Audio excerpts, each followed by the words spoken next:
Everybody, this is C-Raptor. You are live with Saturday Night Supremacy here on Twitch. I apologize, we are about 5 minutes late getting started here. Some technical difficulties still remain as we work out how to best bring you guys content week after week. Previously Anyways, in I'm joined Supremacy again League this Season week 5. by Fury Tomic. How's it going, man? He's almost off 2,000. Pretty good, dude. Yes! At least not, Detonation! but hopefully this time we'll have a better experience. And Someone is going to get roasted. France now starting to get into the action here Yeah. from North All right, Carolina. so here we are. Nobody's really been It able is to almost time. retaliate We've got about yet, 4 or and 5 that, minutes here until these that- matches get underway. Tonight we are going to be bringing you at the top of the hour. We are bringing you APOC-SQ, my old teammates, Censura team in the gold division, and then later on, starting around 10:30 Eastern, we are hosting Cute. It stands for something, and I've forgotten, and I apologize for that. But we're hosting Cute versus OPG. So for Cute, I'll just bring it up. It's collision under technical logical error. there you It's go. a They have weird some name, kind of fancy but name. interesting. Outstanding. Well, listen, let's have a look real briefly as we get started. Let's have a quick look at the standings from last week. Certainly in the Gold League, this is kind of relevant. You can see that most of the teams that we're broadcasting tonight are out of the Pacific Division. They're on the right-hand side of the screen. Cute, of course, is 1-1, as is Task Force Apocalypse SQ. And I thought, oh no, I apologize. Okay, so they're both 1-1. And then the Censura team over on the left there in Atlantic Division is 0-2, as an OPG is 2-0. So it's still early in the season. I mean, you know, a win, a loss here, not super critical. There's 5 more weeks to play before, and we won't have any idea what the playoff picture will look like until we get far deeper into the season, if previous seasons are any indication.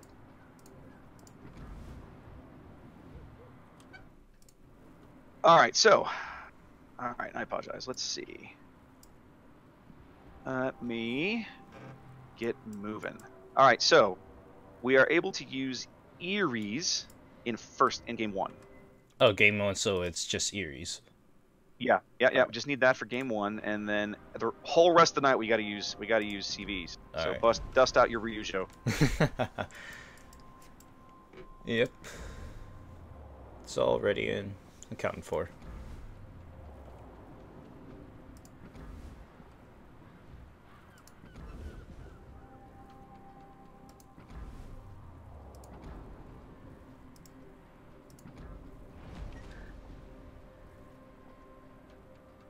Okay, room's up. Come on in when you are ready. Roger that. Coming in just a moment.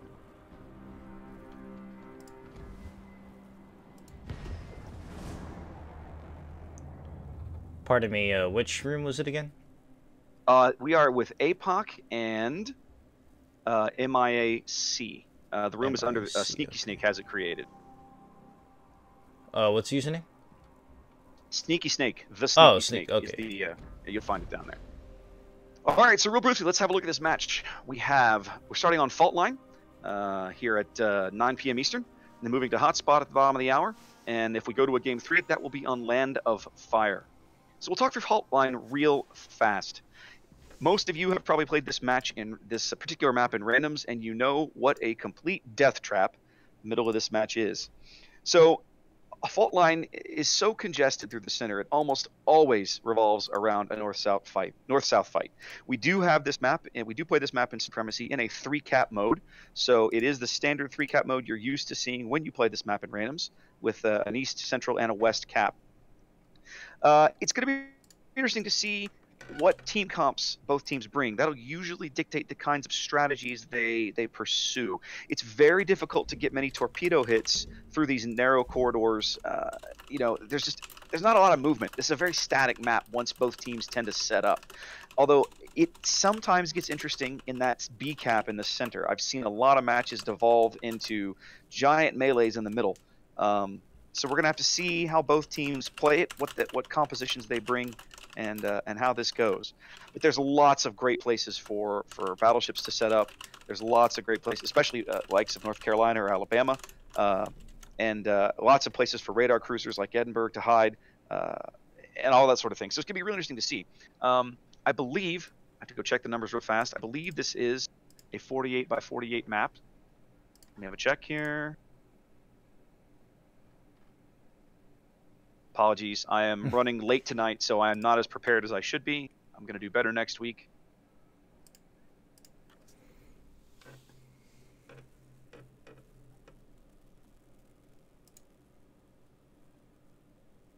No, okay. Fault line is a 42 by 42 map. So this is one of the few maps you're going to find in Supremacy League that is perhaps a bit smaller. This is one of the few maps you can actually get away with using, Edinburgh as your radar cruiser, for example, because you've got that 9-kilometer radar is not necessarily a detriment given the map size. Looks like we are just about ready. Both teams are here, prepped, ready, and in the room. Actually, no, we're one short on the MIA side. Looks like they might have had somebody drop, so we'll give them a little bit longer. How was your week, Fury? It's doing all right. Not that, quite interesting, but what other than that, my back. Wait, is that a? Wait a minute. What? Oh, that's a Shokaku. Okay. Oh yeah, no, they're joking about Graf Zeppelin, but they're not actually going to bring one. Speaking of which, hey, have you had the chance to play this week? Such as like play randoms. You played random battles this week. Mm-hmm. Okay, so have you run into the new version of the test Graf Zeppelin? I have ran into that actually a few weeks ago. I'm not sure what version that Graf Zeppelin was. But... With the torpedo bombers. No. Beginning of this week, first of this week, I think Monday or Tuesday, they put out the second test edition of Graf Zeppelin, where they have removed all the dive bombers and gone back to a triple torpedo bomber squadron, but they are the new fancy deep water running torpedoes that only strike basically heavy cruisers and battleships. There are a few light cruisers that fall into that category as well. So you cannot torp destroyers with these things. But they're floating around, and man, I've seen a lot of salty battleship players, just like you did with the AP bombs, right? Because these things can just swoop in and just wipe out a battleship. MI looks to be having a bit of an issue here with teams. They're still one shy, so we're going to give them a few more seconds and see how that goes. Oh, looks like they just got their number 10 guy to show up. And we are just about ready to go.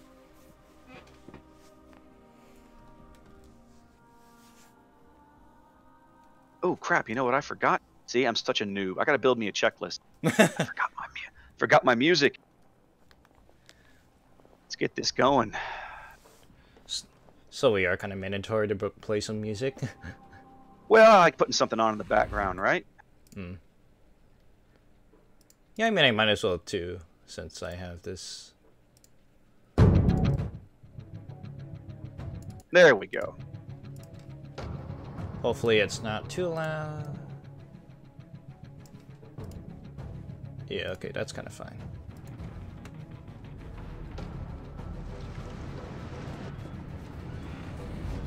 All right, guys, you be sure and let me know if there is something a little too loud on the music there in the background. I can tweak it a little bit. Yep, same here on my end. Any guys seeing the stream on my end, please feel free to let me know if the audio is really loud in some cases.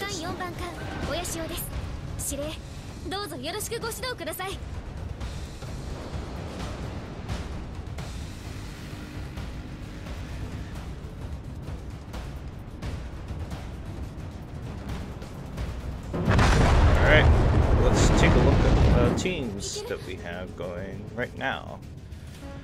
Over here at MIA side, we can see that they are currently doing what appears to be 2 destroyers to A. Some of their ships are focused on C. That's quite interesting because there's one lone Akizuki and an Amagi. But it seems like this might be an AC contest by MIA as we speak.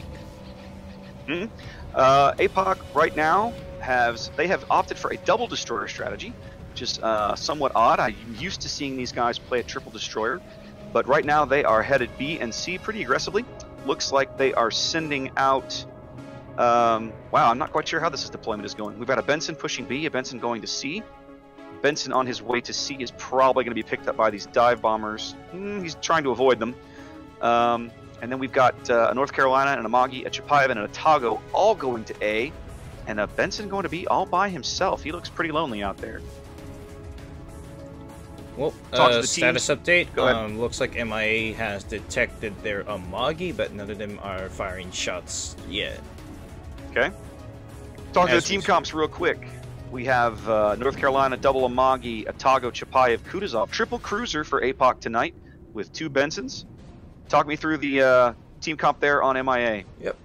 We got a Shokaku, 2 North Carolinas, 1 Amagi, 1 Charles Martel, 1 Chapayev, an Akizuki, Ognivoy, and a Lo Ying. Surprisingly, though, they have not brought a Benson, but it seems like the Lo Ying here will take the substitution of the Benson in turn for, I guess, a Hydro. Akizuki is an interesting choice. This bold push by APOC into B with Rabadou seems to be paying off early. There does not seem to be any MIA destroyers in B. And it looks like here that their Chapayev and Amagi at A has been spotted. Though none of the guys here at MIA do not have any shots. It's most likely plain spots. And they're communicating about the Amagi and Chapayev on our side. I hear you. Early Kappa B goes to APOC as their Benson bails out and heads for greener pastures somewhere else where he's probably going to be less of a target. There is still a tremendous amount of APOC firepower headed to A with an Atago, a Chapayev, and an Amagi. They're not really pushing the cap, but they're over there working the 2-3 line right now. Obviously spotted by some of those fighters that are now pulling back south of into the A cap and then south of A. Indeed. And over here on the C flank, it looks like we found the Akizuki and the Amagi behind him. Yep. Got that right. And it looks like here Loing has fired Peds into A along with Ognivoy. We'll see if they manage to hit anything, such as the Chapayev or possibly a destroyer that might be there at A. I'm not sure if there is. So are there 2 MIA destroyers at A? Are they double teaming that cap? Yes, there are two MIA destroyers at A, but one of them is just kind of hanging out in the back because Ognivoy. Yeah, I hear you. Well, Ognivoy can be made fairly stealthy these days. I think you can get her detection down to about 6'2", which is not significantly worse. Looks like here that one of APOC's Amagis has been set on fire, and he's trying to kite away as we speak. He is taking shots from the Charles Martel. Indeed. Matthias turning out north of A, trying to open the distance there. There is definitely a Martel down there that is shelling him. And also that North Carolina down there on the bottom end, right along the G line, also got his guns covering the A cap as well. So MIA picking up the A cap here. APOC with an early lead of about 60 points, but we'll see how long it holds up. MIA has also pushed their Akizuki into C, and both APOC destroyers are lurking in that area, so we are going to have to see how this battle for C plays out. Certainly looks like Benson and both Bensons actually are on C, different opposite spots. One of them's in the Suicide Alley and the other one is right outside the cap too. We'll see how that plays around. But it doesn't look like there's anything else going on at A other than planes having dogfights. Yeah, C cap has stalled. No one's going anywhere there. And both MIA destroyers have retreated from A, obviously either knowing or you've seen both of those Bensons in C on your side of the map, right? Yeah, there's one of them's detected as we speak, but it looks like the Akizuki is kind of beach and he's trying to reverse. Right. So they know that both APOC destroyers are on the opposite side of the map. So I would be very surprised to see. I would not be surprised to see them take at least one of those destroyers and push them into B now to try to steal that cap away from APOC. Well, currently, as we speak right now, Akizuki has decided to move out of his little spot, and I think he's about to, it looks like he's going to exit out of the cap, I think. Due to him being detected by the planes, and also getting shot at by the Kutuzov. Yep, APOC's calling for fire on the Akizuki. They know they have to force him out of there. And they've lost sighting on him now, but they have at least pushed him out of the cap. as Rabadoo here has moved up into that little suicide alley and is currently capping C. Yep. Just so as you predicted, the Charles Martel has called out for the Ognivoid to go cap B, in which, hopefully given MIA the possible chance to overtake APOC. But we'll see. But it looks like both destroyers are now advancing towards B as we speak. Indeed. And APOC seems prepared for the eventuality that's coming. They have moved Shin Nonome in his North Carolina into the gap on the northwestern side of the B cap. And Sneaky Snake is back there as well with his radar and his Chapayev ready to pick up those destroyers when they get on the cap. APOC has now successfully secured the C cap with a Benson, an Amagi, 2 Bensons, an Amagi, and a Kutuzov. Yep, and they just spotted the North Carolina that is sitting between the gap, as you mentioned. Indeed. Ognivoy has fired torpedoes just to see if he can land any shots on him, but it looks like the fighters may have already picked up the torpedoes and So they've got fair warning. The Ognivoy there in B is spotted by friendly planes. Sneaky Snake has some shots out. Apparently those did not connect because he did not reset the cap point. Are both destroyers of MIA in that cap circle? The second one is actually right outside, so he's just kind of like skimming outside for a little bit, and then now he's going to enter in. So now it's both the destroyers capping. Yeah, B. they'll cap. They'll cap B pretty quickly here. Sure thing. So APOC has no vision on that Lo Yang. They do not know where he is.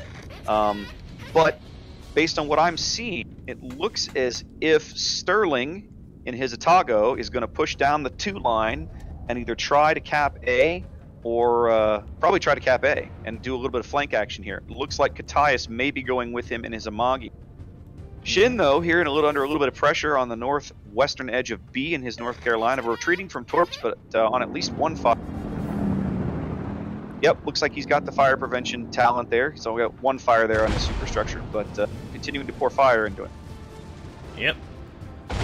They were calling for focus fire on the Chapayev, and now they're also focusing fire on the North Carolina as we speak. Yep.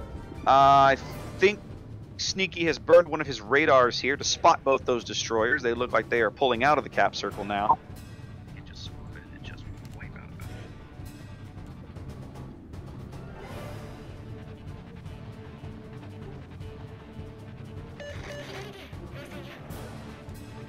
APOC now pushing one of their Bensons down the 9 line on the backside of C rather aggressively as the other one retreats north with the Benson and the Amagi. Having secured C, that group seems to be pulling back, but one of them is down there pretty aggressively. I'm a little surprised by that. Really? He's not spotted, at least doesn't seem to be spotted right now. He does have a little bit of fighter cover patrolling in G9, kind of protecting him from being spotted by planes.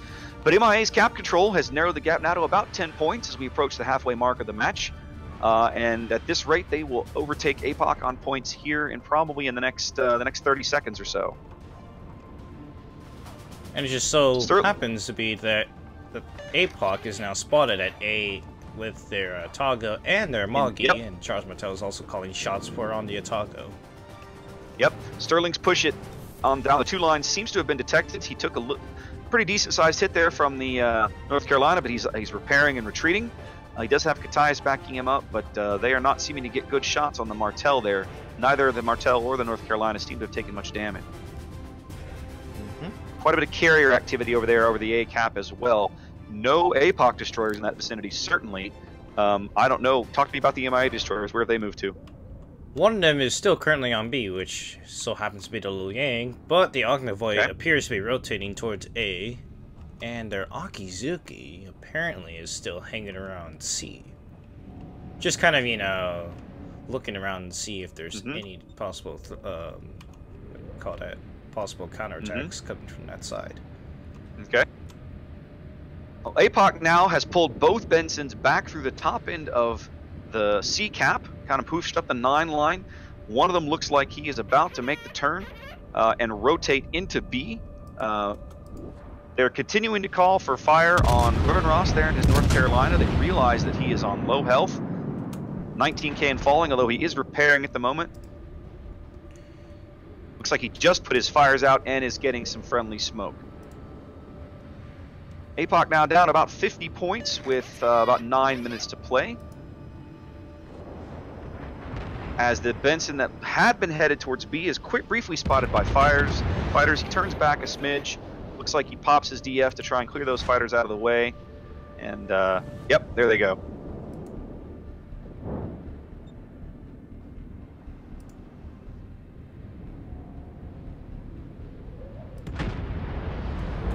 MIA's board control is really strong right now. That triple destroyer setup, they're really making the most of it. That destroyer advantage against APOC, they are flexing it for all it's worth. APOC with the early decision to push both destroyers into C kind of ceded large chunk of the map to those destroyers. Though it does certainly look like that, since the Loyang has popped a smoke cloud for North Carolina and the Chapai, they're going to be sitting there for some time. Use that advantage, so that way none of the guys at APOC could actually get shots on them. Though I could be wrong. APOC push to A seems to have stalled out a bit. Archer is now, Starting Archer is now rotating back in towards B, looking like edging like he might aggressively push that gap right along the 4 line and about E4, but nope, he's turning away now. He's got some incoming fire from the Kutuzov coming in on it. But APOC does seem to be setting up for a push into B as Rio Haig, I'm never going to pronounce that name right, smokes Sneaky Snake just north on the edge of the cap. I'm willing to bet Sneaky is prepping his radar if he has not popped it already. APOC now down about 100 points as Rabadoo edges into the cap from the northeast, and APOC commences the capture of B. A fire's been lit onto Kaitas from NC Senor Mudda. Yep. Katai is now pushing into the A cap. Sending his time bumpers over. And that Amagi is going to take 3 fires as we speak.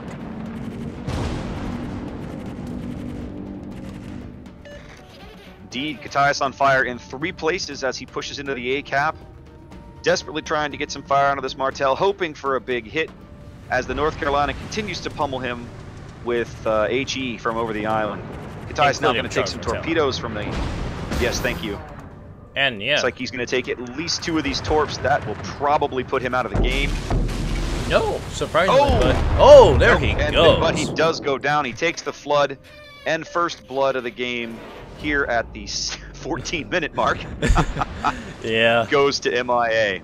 APOC does secure the B cap, though. They are still down about 200 points and down 1 ship now, as they are going to have to be a little more aggressive and hopefully bag a kill to make up that point deficit from their lost Amagi. Trading shots now over the center of the map here. Lots of fire crisscrossing in B as they're trying to get Revan Ross off the board. They know he's low. They know he's burned at least 1 or 2 of his heals. He's been on fire for significant portions of the match. APOC now has rotated a Benson into A for the cap, as one of the MIA destroyers seems to have pulled back into B. Which one is that one? Which destroyer is in B? Destroyer in B is currently Ognivoy, which I'm quite surprised, instead of their Loyang. I would think they would put their Loyang, who has a much better concealment, into B compared to Ognivoy. But indeed. Rabadoo now turning back to the B cap. Looks like he's going to get back in there and play some defense. There's the Ognivoy spotted on the southeastern edge of the B cap. A Sneaky Snake and the team, apologies for the camera there, try to get shots on this Ognivoy and either kill him, at a minimum reset his cap points and drive him out of the cap. He chooses to smoke in place, the Loyang coming to his aid. Oh, but that Loyang is not going to last for a while. No, there goes the North Carolina. And Revan Ross and his North Carolina does finally burn down there on the southeastern edge of the B cap behind the island. APOC now picking up A, owning C, and contesting B. They have narrowed the gap to 6 points now with 4 minutes to play here on Fault Line in Game 1. And it certainly looks like they are trying to blind fire into the smoke, hopefully trying to get some hits on both the Ognivoy and the Loyang that are currently in the smoke cloud as we speak. Indeed, but Robert's got to be careful. There's a Loyang in there. That Loyang probably hasn't detected. He looks like he is bailing out in a hurry. Lo Yang's Hydro has a 5.5 kilometer range. They will pick him up and shred him if he's not careful. Looks like he's pulling out now. Deciding discretion is the better part of valor. Certainly. And now an MIA Amagi has pushed into the C cap to start the capture of it for MIA. And there are no APOC forces really able over there to do much with that. Mm-hmm. A lot of back and forth cap control changes here in the last few minutes of this game. 3 minutes to play. APOC on about a 50-point lead, but they are losing control of 2 caps. To see if they can pull this one out, I'm not sure. Both teams down 1 battleship, but otherwise intact.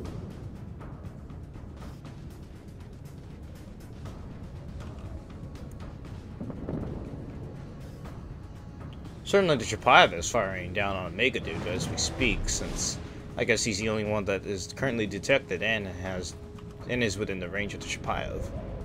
Though it does seem like too that the Mega Dude is gonna and he's trying to fire at the Lo Yang inside the smoke. Indeed, Lo Yang in B has been radared. Looks like APOC is setting up for a push with Shin in his North Carolina and Sneaky Snake in his Chapayev from the northwestern side of B. They are pushing that cap very aggressively. That Lo Yang is spotted. There are torps coming in on their little formation there. They're going to have to place and do some fancy dodging. Looks However, like doesn't probably look like going to eat 1 or 2. Yes, does not. Maybe he might actually avoid the torpedo. Oh, he's going to take one. He's going to take a second one. And there it is. But he's not out yet. And it looks like North Carolina's being as they push into the B cap. That Lo Yang is in a very, very traumatic position. I'm not sure he can get out of there. APOC now with about a 40-point lead as we cross underneath the 2-minute mark. B is contested, A is contested, and C is in the sole possession of MIA. They are the only people getting points right now as the Martel died. Ryu with some big torps over here on the A cap, bagging some quick points for APOC and pushing them to within a hair's breadth of victory here on fault line. Certainly. Though from my speculations, if they could probably get the Lo Yang, then that's game for them. Indeed. Benson Smoke going down in B as Shin there goes powers, and then the Atago bags the kill to end the game.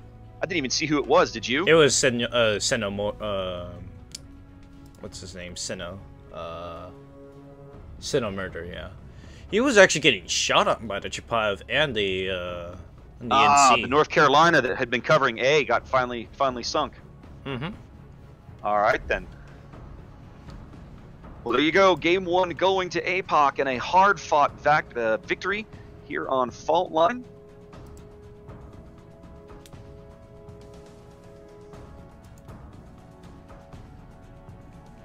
Pardon me a moment. I got to get my graphics updated, and we'll rotate that out. No problem.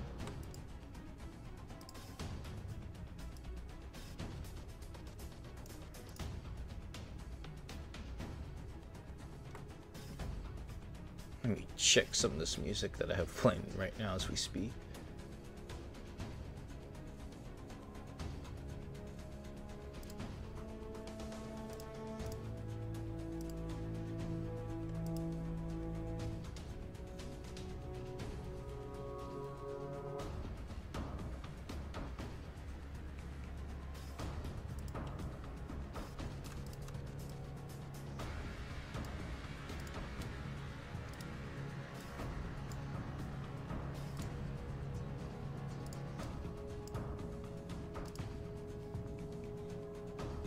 Okay, there we go. APOC claims the victory on Fault Line as we prep for game number 2 of the match on Hotspot.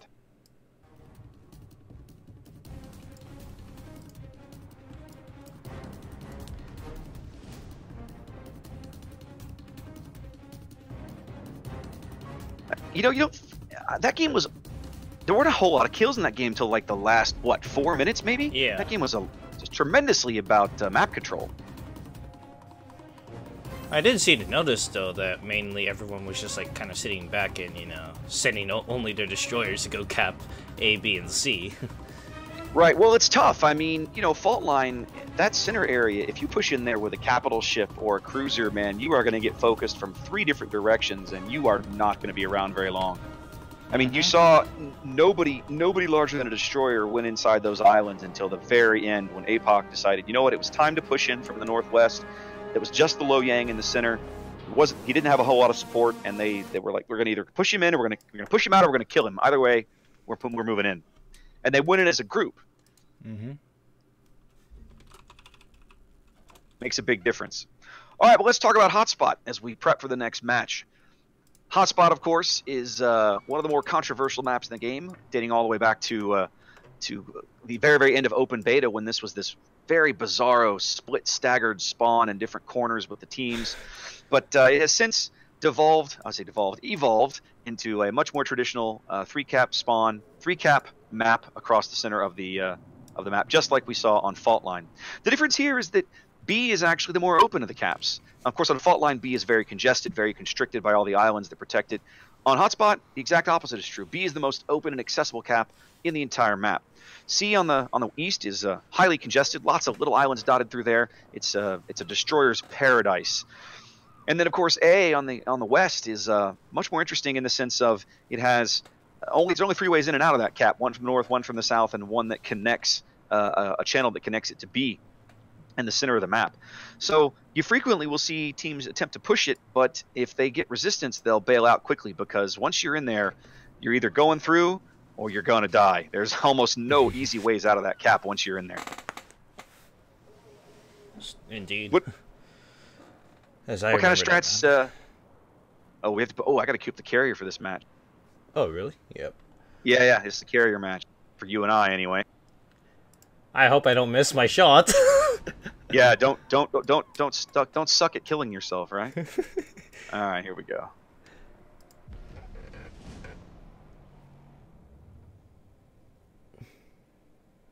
I assume it'll be also hosted by Sneaky Snake? Yes. Team 1 always is the host. The name may change, but the hosting team is always the same. So APOC will be the host. We'll keep an eye out. Roger that. You know, Hotspot has become one of my favorite maps. I really enjoy playing this map, particularly as a destroyer. It's a great destroyer map. It's actually a pretty good cruiser map too. It can be a bit of a nightmare as a battleship player, especially if you're on the south spawn. Yeah, indeed. Yeah, I would just definitely agree with you on that one. I did remember though the OBT version of Hotspot, and I just hated it because of like how, you know, your team you have like 6 players on one side and 6 players on the other side. Mm-hmm. And you were just like, okay, and you're just like trying to tell the other guys, okay, hey, are we gonna go where? Where are we gonna meet up? And then usually someone would say, oh, let's go meet up, you know, west. And then you have like the entire team like just trying to crunch together into one spot. And then you just also see other guys just saying, hey, are we gonna do the same thing? And it just, that's just a clusterfuck. Yeah, the old split spawn map of the old days of Fault Line. I'm sorry, Hotspot were just brutal. The other thing that they did when they updated this map, do you remember? I don't know if you remember that version of the map, but the cap on the west, which is now where A is, those islands were much closer together. Like it was suicide to go in there. Yeah, it was brutal. Thankfully, at least they expanded it out a bit more. Jeez, I wonder how much of a clusterfuck it would still be if it's, you know, let's say they did change, you know, the spawns and all that stuff, but then they still kept the islands the same, like, distance. Ugh. Right. Just imagine how many people would be beaching. they've gotten more intelligent with their cap circle size over time. When OBT came out and everybody started playing the game, that, you know, in general, was kind of pre-launch, I suppose. Every cap circle on just about every map was all the same diameter, and it made for some really odd instances where I remember early on in North, for example, the B cap on North is now very, very tiny. Like if you're capping B on North, there is nowhere to hide. But once upon a time in North, if you spawned on the southern team, some of those little tiny islands on the southeastern edge of the cap were within the cap circle. So you could literally just park behind an island where no one could ever hit you with the shell, and either cap or contest the cap circle. Now you couldn't fire back, and you had no vision because the island blocked everything. But it did mean that it made it very easy. I won't say easy.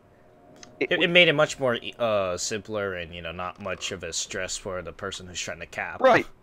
Well, it rewarded some aggressive play, right? Like if you pushed in aggressively early and knew about that little spot, you could get in there and either steal an early cap or mess up somebody's game plan or whatever. You really couldn't do that. You can't do that on that map now. You could also do that on the C cap on North. The C cap was much larger, and you could actually cap C hiding behind one of the islands, right? But then they've eventually figured out, they've wised up. People are smart. They'll figure these things out about maps, and of course they'll use it to their advantage. But they've gotten better about designing the size of the cap circles and adjusting their sizes so that you remove that kind of ability. That if there's 2 players in a cap contesting a cap, chances are they're in combat. It's not every map, but most maps that's the case.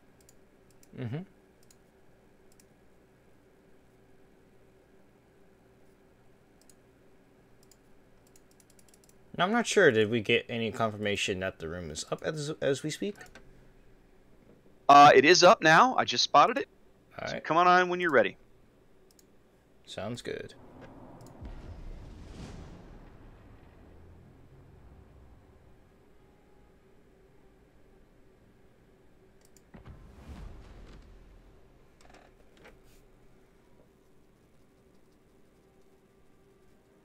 If you excuse me, I'll be right back for a quick moment. No worries, no worries.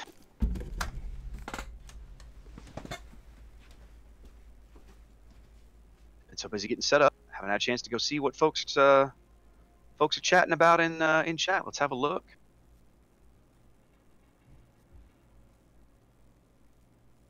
Looks pretty quiet in here.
And I am back. Ooh. Oops. Dropped something. All right. Well, we're just waiting. The room has just filled up. I think we're going to be starting here very, very shortly. Have a look at these teams. MIA going with the exact same team comp. APOC has made some changes. We'll talk about that after we load into the game.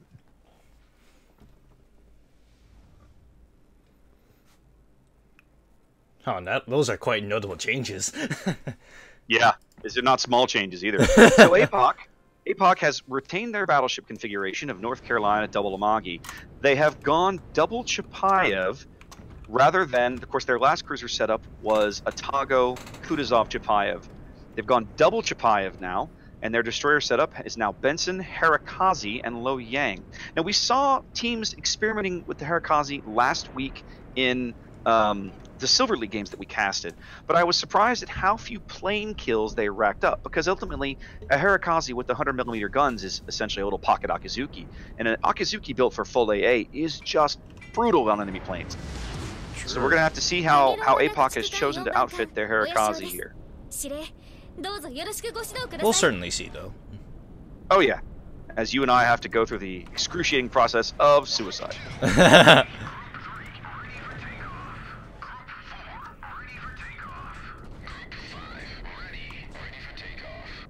everything should be set in motion, and we're just waiting on our plane to take off and... Yep. Kill ourselves.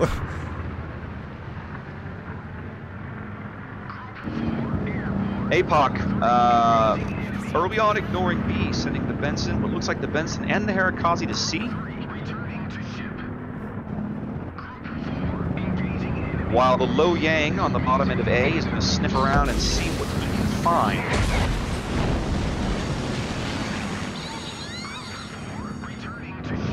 We have an Amagi and a Chapayev backing up. Oh, they are calling the DC as we speak. Up, got a DC. All right. Well, it is time to head back to the trading room, kids. Right, what I was about to get myself successfully. Indeed. All right.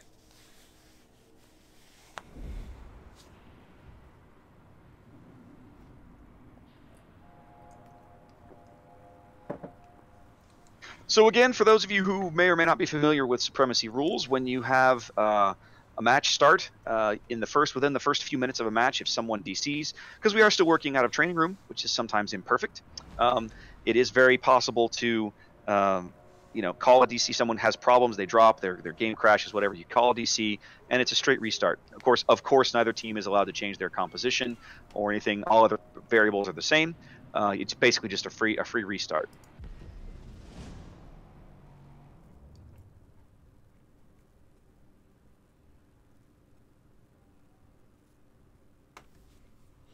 Well, I'll be waiting for the room to be set up. Yeah, check it just popped up. Room just popped up. Roger.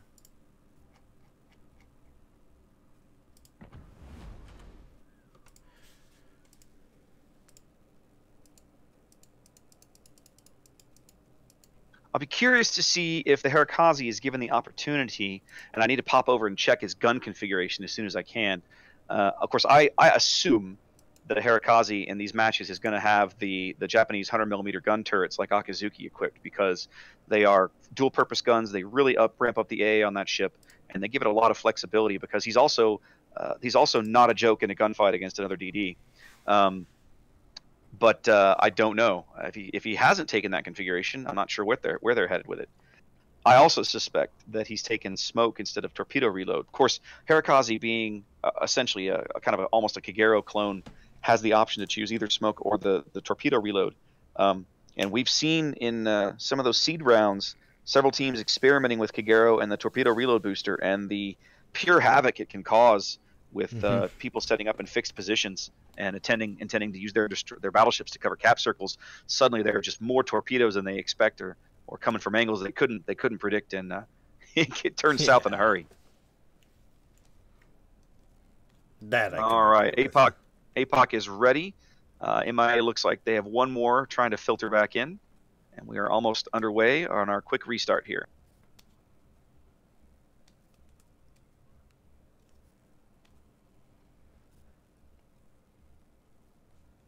Alright, it looks like we are about to start in just a moment.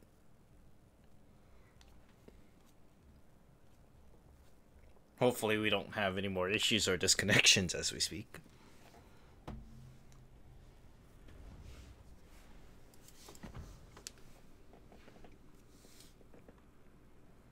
Think maybe I've made a mistake in my graphics. Let me make a fix here. Ooh. We are dropping now. I'm going to see if I can get this fixed while I torpedo myself.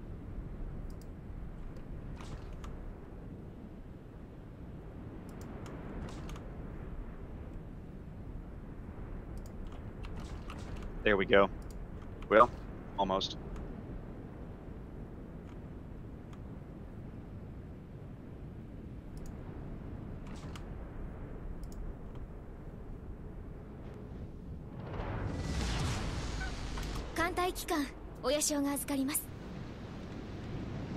So I apologize to everybody. I have a bit of a mistake there on my graphics. The team's playing. It is not MIA-C. Their Censura fleet is also a gold level team. This is simply MIA's main team, what they call Zero Fleet on their logo. So that has been corrected. I apologize for that. I think I had it correct in my notifications earlier in the week, but I borked it otherwise. Yeah, mistakes and all that stuff can happen, but that's kind of expected. Well, and I'm working on a kind of a shortened prep schedule this week. I was Wednesday before we found out matches we were going to do, and then I had to be out of town. I didn't get home until an hour before we were playing tonight, so I wasn't able to get the prep done I wanted. So we're still working some of the kinks out of this, guys. So I appreciate your patience. This is the first season that Supremacy League has made the effort to, stream every match possible, and so we're trying to work on and improve our processes for making that happen. All right, let's talk about the game. Yep. There we go. All right. So APOC spawn has led them to almost the exact same strategy, actually. The Hata Khazi looks like he got spotted real briefly there. I'm still alive, so I can't really zoom in and see how he's doing on plane kills, but it certainly looks like from this perspective, his A is going gangbusters. And that is a surprise that North Carolina just citadelled Sneaky Snake. What a lucky hit, too. Yep. Now he's down to half Sneaky health. takes a big early citadel. He's on about half health here, barely 2 minutes into the match. He takes an early hit, and he has got to bug out of there. He's not going to have smoke anytime soon because the nearest destroyer, the nearest Benson for him, is up, finally. Sorry about that. I finally died. Is up contesting the C cap.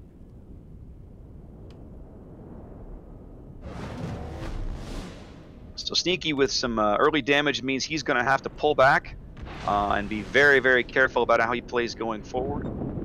Oh, and the Ognivoy here at A just got damaged hard. Yep, looks like he took about half his HP ducking and trying to contest A against Lord Zath and his Lo Yang. Zath captures A early on, and looks like he's going to back out of there. Of course, MIA has capped B, and the teams are contesting C. It looks like the Lo Yang, MIA's Lo Yang is on the north end of C with the Chapai backing him up.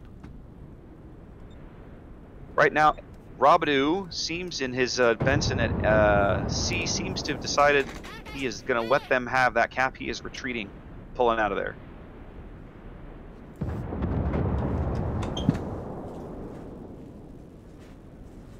So the early cap advantage right now looks like it will swing towards MIA, as APOC has a tremendous amount of force on the south side of A. I have a North Carolina, an Amagi, a Chapai, and a Lo Yang moving along the 3-4 line. That's what I can also see here, but it does seem like that at A for MIA, they are kind of sitting outside of the cap, just kind of debating on if they really want to go back in there and try to lure those guys out. But who knows? It just seems like they're just trying to, get their guns aimed and surprise them if they do appear out of nowhere.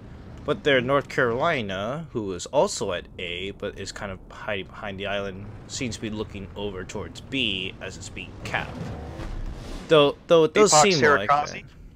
Oh. APOC Hata Khazi edging into the B cap, about halfway cap now. He is mounting the 100mm guns, so we will see how that plays out for them. There are a couple of fighters around looking like they might try to sniff him out there, as he sends torpedoes towards the North Carolina that you were highlighting earlier on the northern edge of the A cap behind the island. That's quite an interesting move. Looking as if APOC will bag the cap. Nope. And it does look like they spotted Hata Khazi. He must have gotten radared by the Chapayev. He immediately turned and bailed out of that cap. He takes a big hit from the North Carolina. Loses almost a little over half his health there. I wonder if it's actually radar or it's possibly the plane spotting. I'm not too sure. I don't know. It didn't look like the planes got close enough. It does look like he's going to land a couple of these torpedoes in the North Carolina and get a little bit of revenge, though. Now he's only going to land one hit for sure. And it does look like he is shooting over the island towards the NC because he's not spotted. Indeed. And, and Lord Vodka is calling for cover support for North Carolina, which does indicate that they really want him to be smoked up or hide behind the island. Yep. And well, he burned. He would have probably would have burned his DCP, his damage control, on that torpedo hit. So they're APOC now trying to light him on fire and soak some damage. One of the APOC Bensons, or the APOC Benson, has now rotated into B with the Hata Khazi in support. Ryu's health now being a concern. It looks like they're not going to stick him into a cap all by himself, but the two destroyers there supporting each other with a little bit of fighter cover. Looks like they are going to try and cap B. And it would appear that Revan Ross here in his North Carolina is about to get some smoke from his friendly Ognoboy. There goes the smoke. As they pitch a tent there on the north side of that island. Akizuki having eyes on Robadu in B. Rob under a tremendous amount of fire now from both the Lo Yang, the Akizuki, and... Is that it? No, I guess Really? Chapayev is not... Yeah, the Chapayev doesn't have him. But they know he's in that smoke. He looks like he's burned his damage, yep, he burned his DF to try and clear out some of those fighters to help his carrier player out there a bit. He is continuing to cap B, while the air war over B is raging.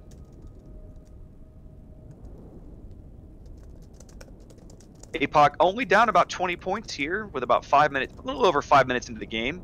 Revenos takes another torpedo hit and is getting flanked now from the 2 line. Oh, and there goes there, Akizuki. And from a lucky torpedo, a lucky Benson torpedo hits the Akizuki. That is one of the perils of the Akizuki. She does not handle well. She really is truly a light cruiser. APOC getting first blood here early in the match and about to cap B. Looks to have a slight early advantage, about a 60-point lead. 1 ship and 1 cap up. One of their Bensons in B spotted now as he turns out. Lord Zath and his Lo Yang has done something relatively clever here. He's on the back side of the island as the North Carolina, keeping that North Carolina spotted in the smoke screen using Hydro. Hydro through the island, keeping Revan Ross spotted so that they can continue to pummel him. And it does seem like Charles Mattel is now trying to blind fire into the smoke that is popped outside of A that has both the Chapayev and a Magi. Yep. Certainly does also look like Rev here is getting shot at by both the Amagi and another ship at A that I cannot see. And there's torpedoes, 2 sets of torpedoes that were spotted by the dive bombers. Indeed. Lots of torpedoes coming in for Reverend Ross and his North Carolina. In fact, I think that might be... You know what we haven't seen? You know what? I think it is. I think Ryu in his Hata Khazi is using the torpedo reload booster. Those are 2 4 sets of torpedoes. And you'll notice earlier when he got spotted, he did not smoke. He has not blown smoke once. Oh, and there he goes from the And Amagi. there goes the North Carolina. MIA now has pushed at least 1 destroyer, presumably the Lo Yang, back into B to work the cap, but they are 2 ships down now. APOC has flexed their early advantage at A into a position, turning this into an east-west fight, as they have forces now on the D line and the G line surrounding the A cap, working that position as best they can to either attack or to attack B or defend B, as the case may be.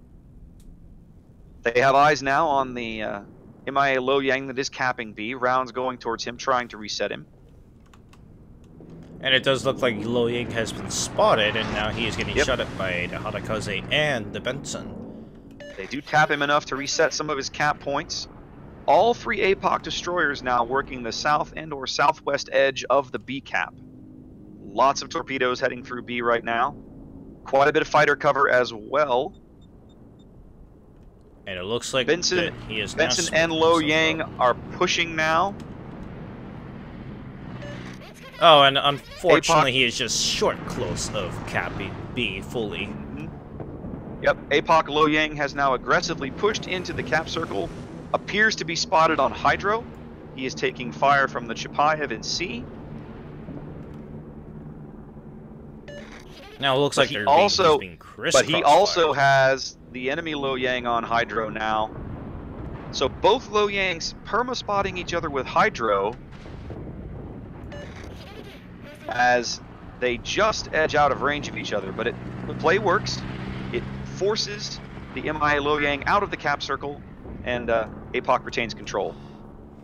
Oh, and another kill for APOC as Mega Dude bags the Chapayev in C. Goodness, he's been hanging out over here down along the 8 line or so. MIA now 3 ships down and 1 cap down. APOC with a 300-point lead here at about the halfway mark of the match. MIA is going to really struggle to come back from this position. But they seem committed to trying to cap B, but they're going to have a hard time pushing those APOC destroyers out of there.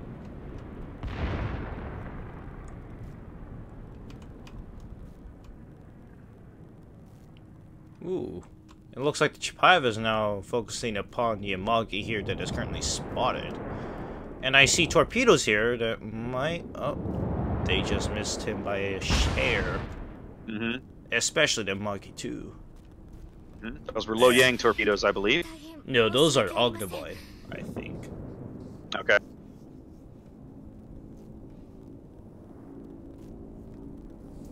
Oh, you meant the torpedoes over here yeah. at Elastic Spider. Yeah. Gotcha. APOC aggressively pushing on the BC line here. They know that there are forces up there. They're trying to catch them in a crossfire. It looks like the Ognivoy was spotted briefly. He's got 2 Chapayevs. He's pinned between 2 Chapayevs and 2 destroyers. Not spotted at the moment. APOC now with a 350-point lead with 8 minutes to play.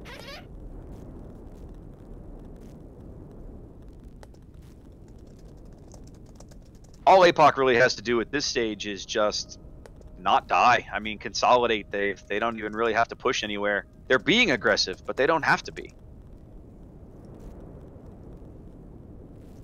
North Carolina in C under fire from several different directions on about half health and falling. He's got Amagi shells, Hata Khazi shells, Chapayev shells, all seeking out his valuable hit points.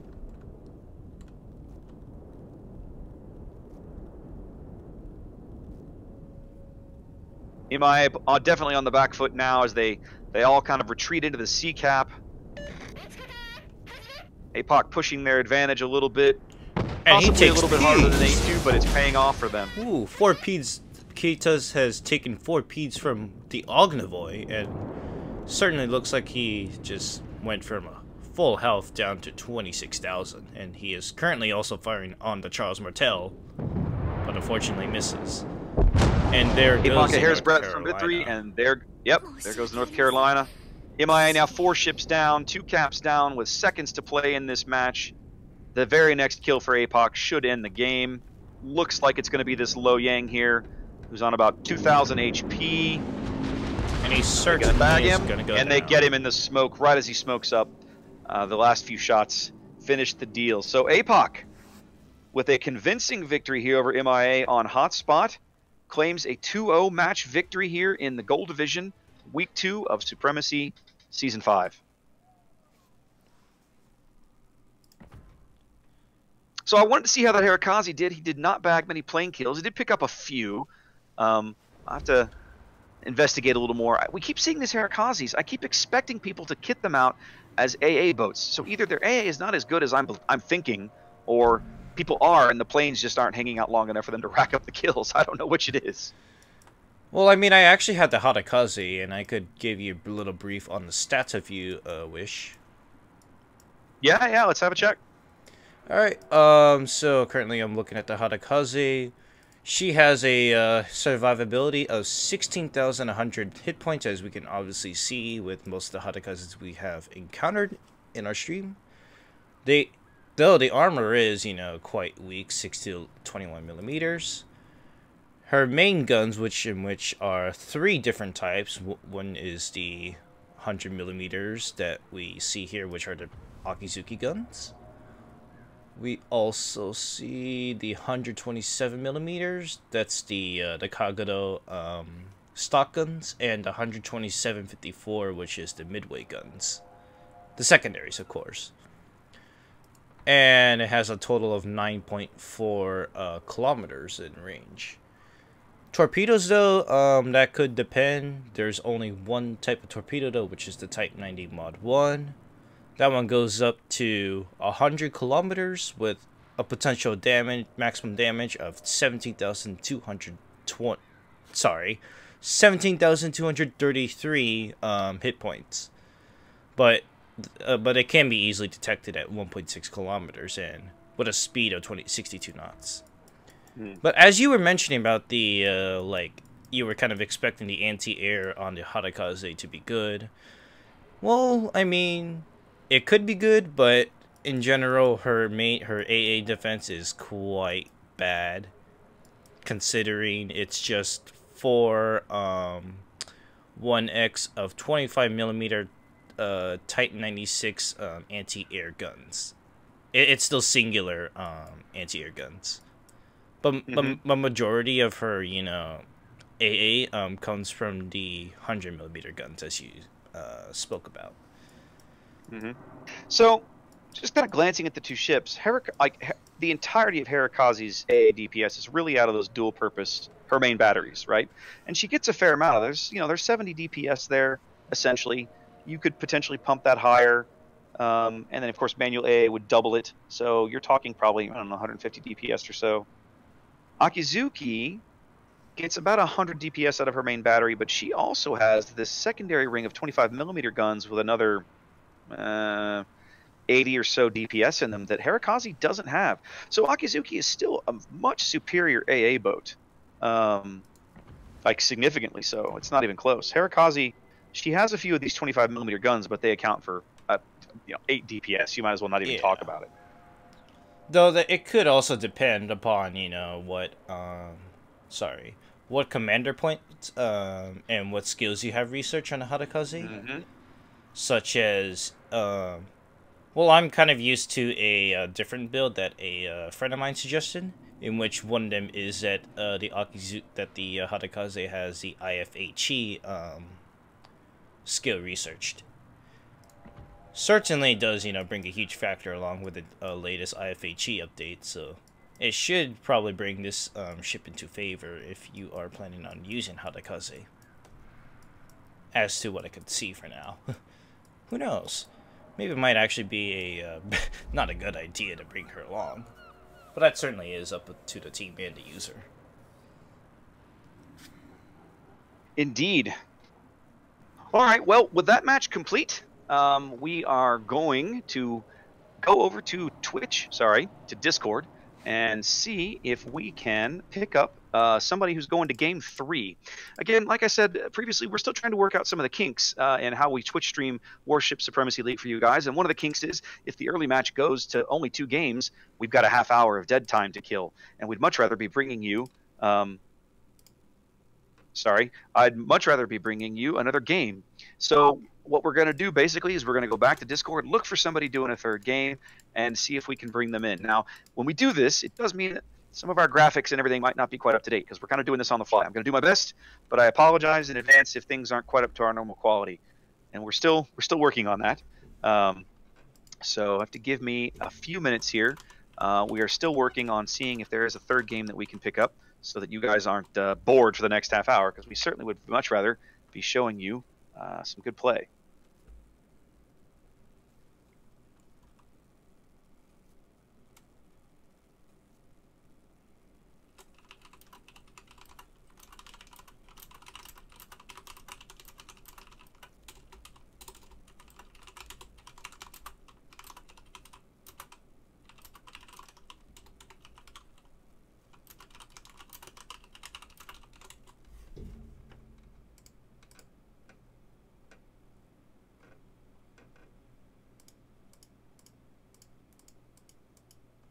Looks like we might be doing a silver game.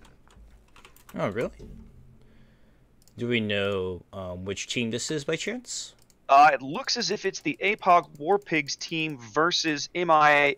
And we saw MIA last week in one of their games. So let's do it. I'll take a silver game. I'm not gonna sit around and wait there if you guys are ready.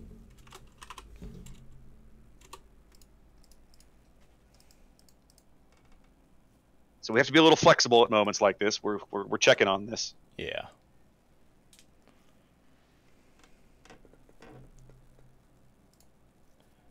Do we know if Umaru's actually streaming, or he's actually in the game?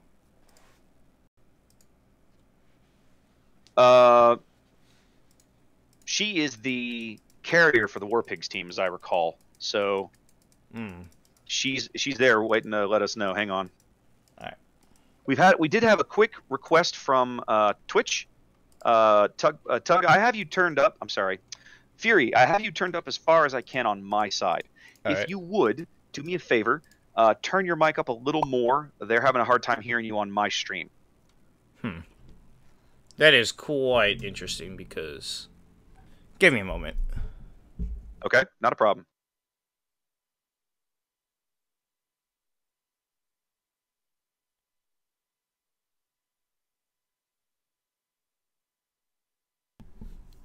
I don't know why, but I would think maybe turn your game volume a little bit lower, because that's what I also have here on my side. It's you're loud on my end too, and I'm also loud. I think it's also, you know, your game audio that might be a little bit loud. I think. I'm not too sure, but I'm not sure either. All right, well, thanks for the feedback, guys. We'll work on it for next week. Like I said, we're still trying to perfect this, so I appreciate the feedback.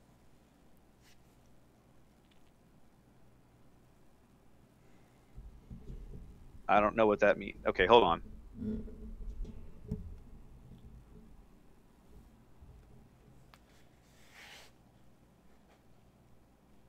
seems like Sterling's saying, yeah, oh yeah, stream it. I think so. I want to make sure they're ready for us to take it. Yeah.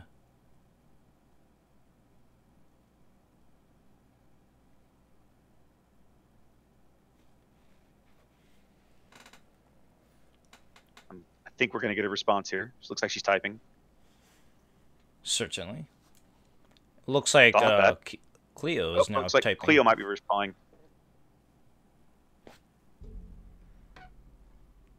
Our opponents never logged in their Okay, comps. so they're having some things they have to deal with right now. It looks like. Yeah. Sorry guys, we're trying.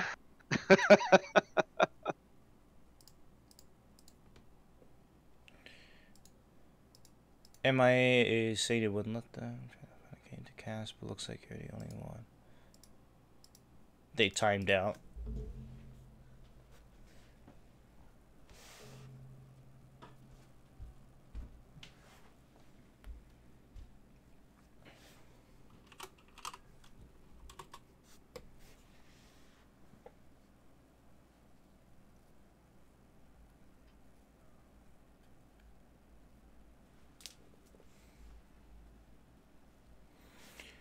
Alright, well, I guess that's going on. I did forget to send this link to a friend of mine who was interested to see a stream.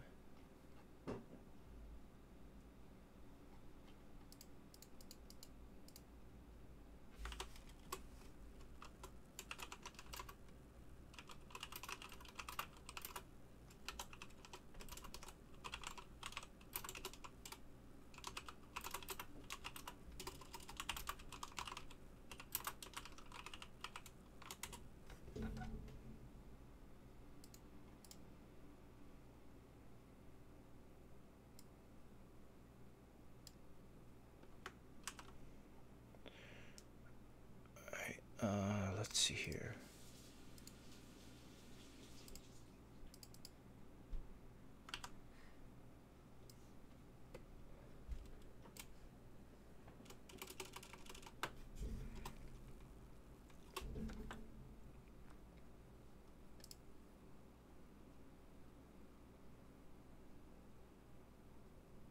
I apologize again, guys. We're still trying to work and see. It looks like we were going to get a silver match that's going to game 3. I can't quite tell.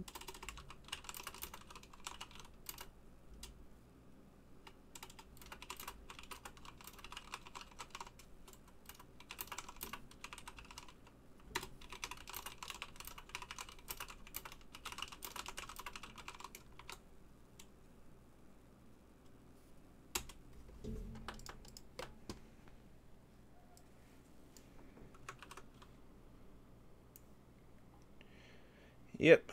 Fortunately, we're currently having some holdups with the teams that we're trying to stream and that stuff. They're not ready yet. Really? We got to be careful. We've still got time to cast this one and be on time for our last match, so that's good.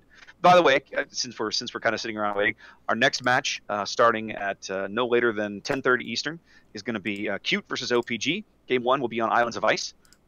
So that we'll start that at 10:30. I'm actually in the middle of building the graphics for that because I didn't get it done earlier. Oops. So, my bad.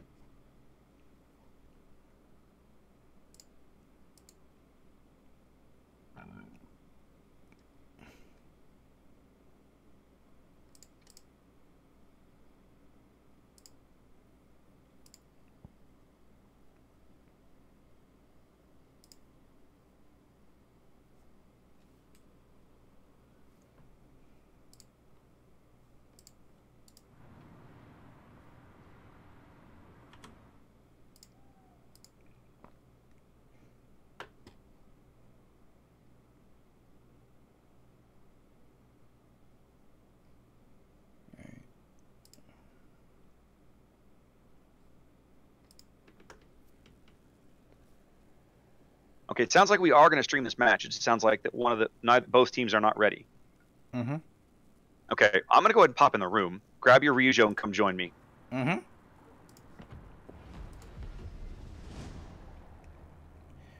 Kevlar vest, okay. Yeah. Certainly it does, look like the issue here.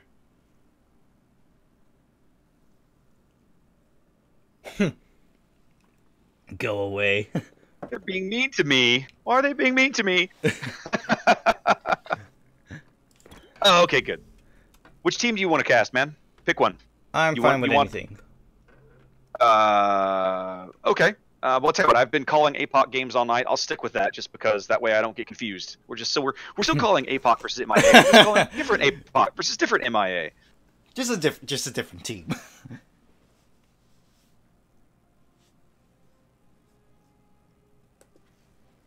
Okay, so we'll get that going. They are not quite ready yet, but we are still working on that. Meantime, let me continue getting graphics set up. That looks a little bit weird, though, to be honest. You see how MIA's team's also on Team 2? I'm not sure what they're doing their that just to hold the space. I see. Wait, what?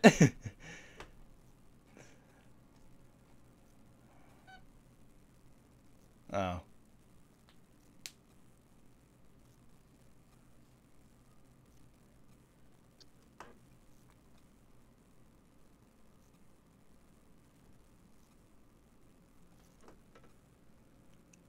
Yep.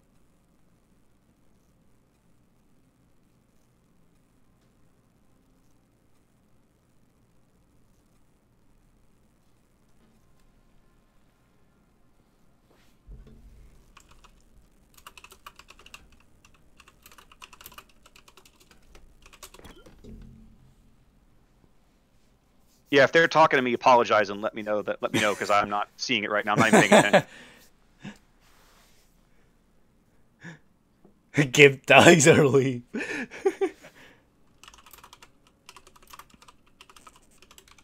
Okay, I think I got this working.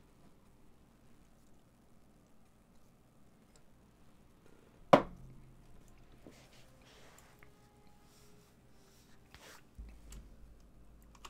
right, there we go. It's going to look a little unpolished here, kids, and I apologize for that. Oh, I've got it backwards. I've got it backwards. That's just the worst. No, this will be perfect. This is correct. I'm going to be on the green team, so I'm done it right. Okay, we're good. Thigh highs. Okay, so while that's done, go back to finishing up graphics for the second match, which should be coming. We got to get this game going. Yeah.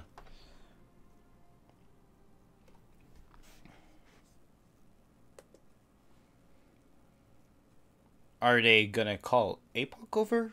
I'm not sure.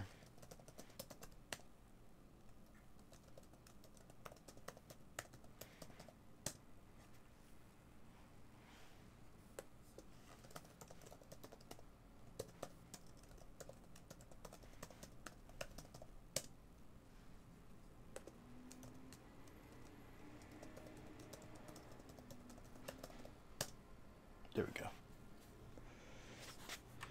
Let's take a look.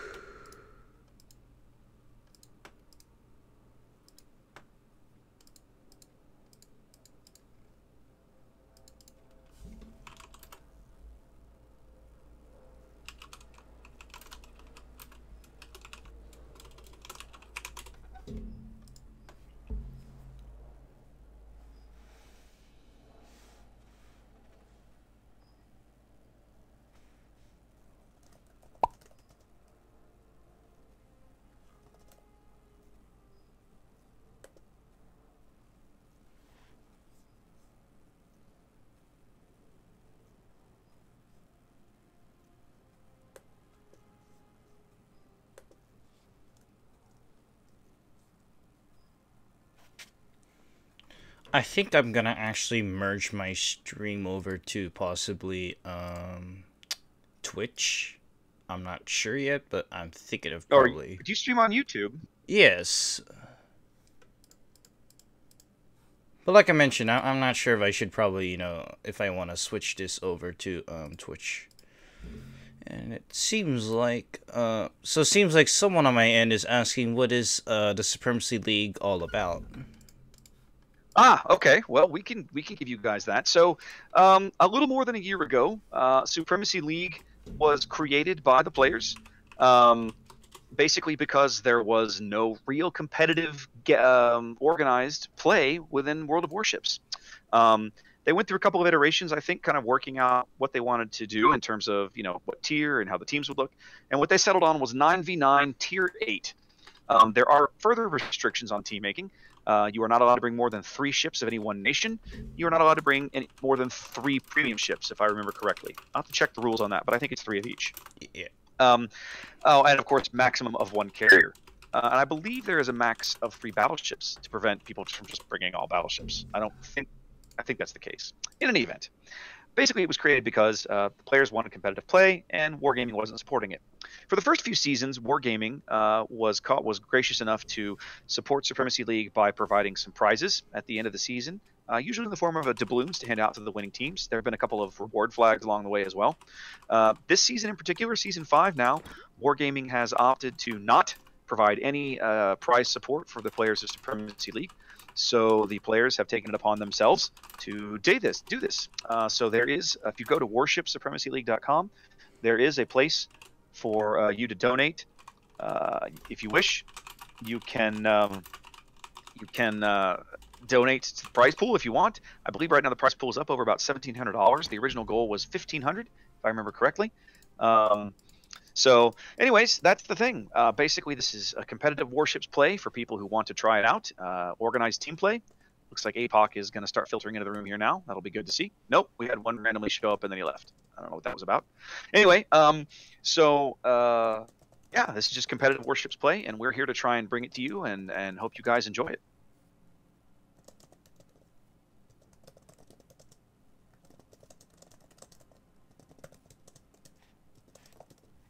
There we go. APOC just showed up.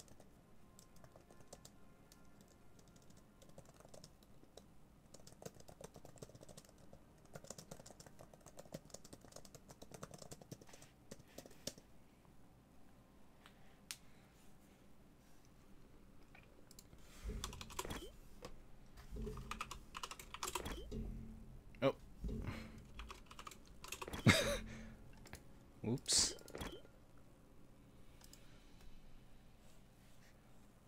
Seems like they're saying a hold on. Well, at this point, we're kind of at their mercy, right? We're here, we're ready. We drop when they drop.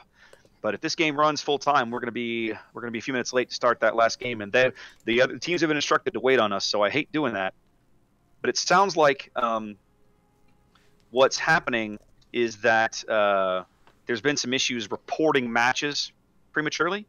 So we're still working. There's still some. The league has redesigned their website for this season, and so there has been some improvements made, including a better methodology for reporting game results. But it looks like that has caused some they just snafus started here the if it's game not- as it's not we. done correctly. All right, here we go. We're dropping. Yay! We may have to, you know, like immediately after this game, we're gonna have to like immediately go transfer over. Oh yeah. So Yeah, I think so. we have less than. Wow, that certainly took up a lot of time. Yeah, well, yeah, it did. Took up a lot of time. If this game continues down until 3 minutes, we may have, you know, it might be a little delay for acute and, you know. Well, we'll figure it out. True. All right, I have all the graphics ready for the next match, so I'm happy about that. Yay! Okay, that's nice. Sorry for the delay tonight, guys. Again, we're still. You have to bear with us. We're working up to for this to be a much smoother experience. Hopefully, that eventually includes getting rid of this kill yourself in a carrier garbage. Yeah. Meantime, let's look at early deployments. Team Cops, APOC has gone North Carolina double Amagi, Otago Chapaya Kutuzov, and double Benson. This looks very similar to the team composition that we saw the Salt Queens group in Gold Division play earlier on.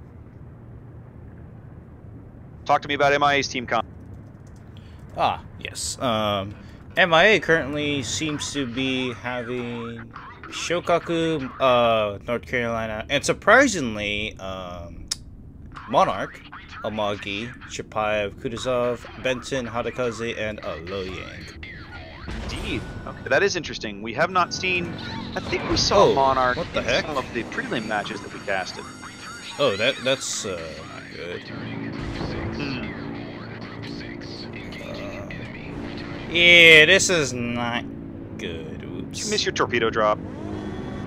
Unknowingly, I realize I've accidentally went in reverse. Alright, But I still have fires and floods, so hopefully they'll... In the meantime, yeah. APOC is aggressively pushing a Benson up towards C. He's kind of lonely, though. His nearest teammates are well behind him along the H line. Whereas that... Ooh, this Benson is going to be in trouble. He is not going to like that. He's got a Chapayev within radar range, I think. Mm-hmm. Can I get over there to see? No, I can't, because stupid carrier... I know. That feeling when to... In any event, we'll get you that in a minute, folks. Looks like early CCAP is gonna go to MIA because that Benson he's not gonna be able to pull that off. He's totally unsupported, and there's no radar up there to push that other, the enemy destroyer out of smoke. Yep, and there I go. We have. Yeah, I'm about to go to finally. Yay! Yep. And it looks All like right. they just kind of fired a little bit at Benson, and he still hasn't been detected, which is good. In which he's gonna get the cap on So C. our Benson south of C was Revan. He has run aground, but he took no damage, which is a bit surprising to me.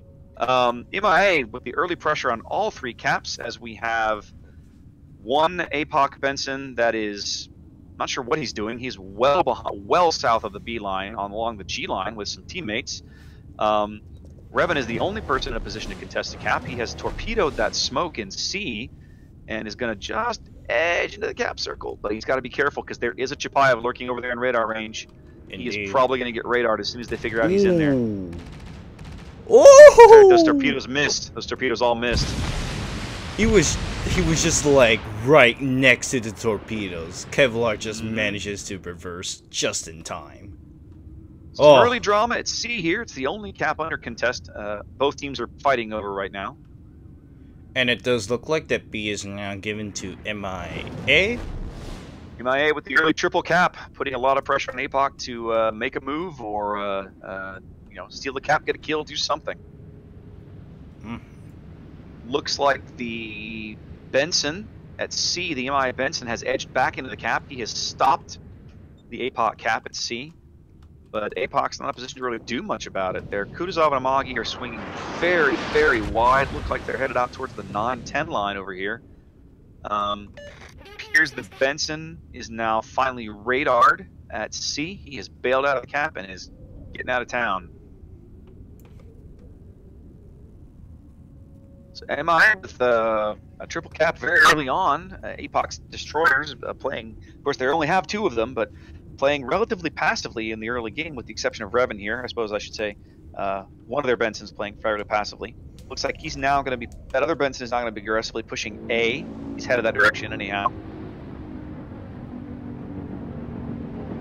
It does seem like that North Carolina on MIA is focusing.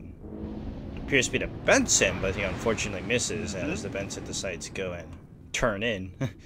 Also slow down as a result.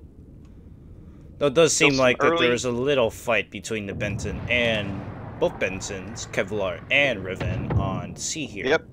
Revan, barely moving, has just popped his defensive fire for this incoming torpedo strike. Or no, he didn't. I apologize. I thought he had. He's going to eat at least one of these torpedoes. No! Oh! It sneaks under his stern, barely passing under his screws. He dodges the entire strike. APOC now 160 points down.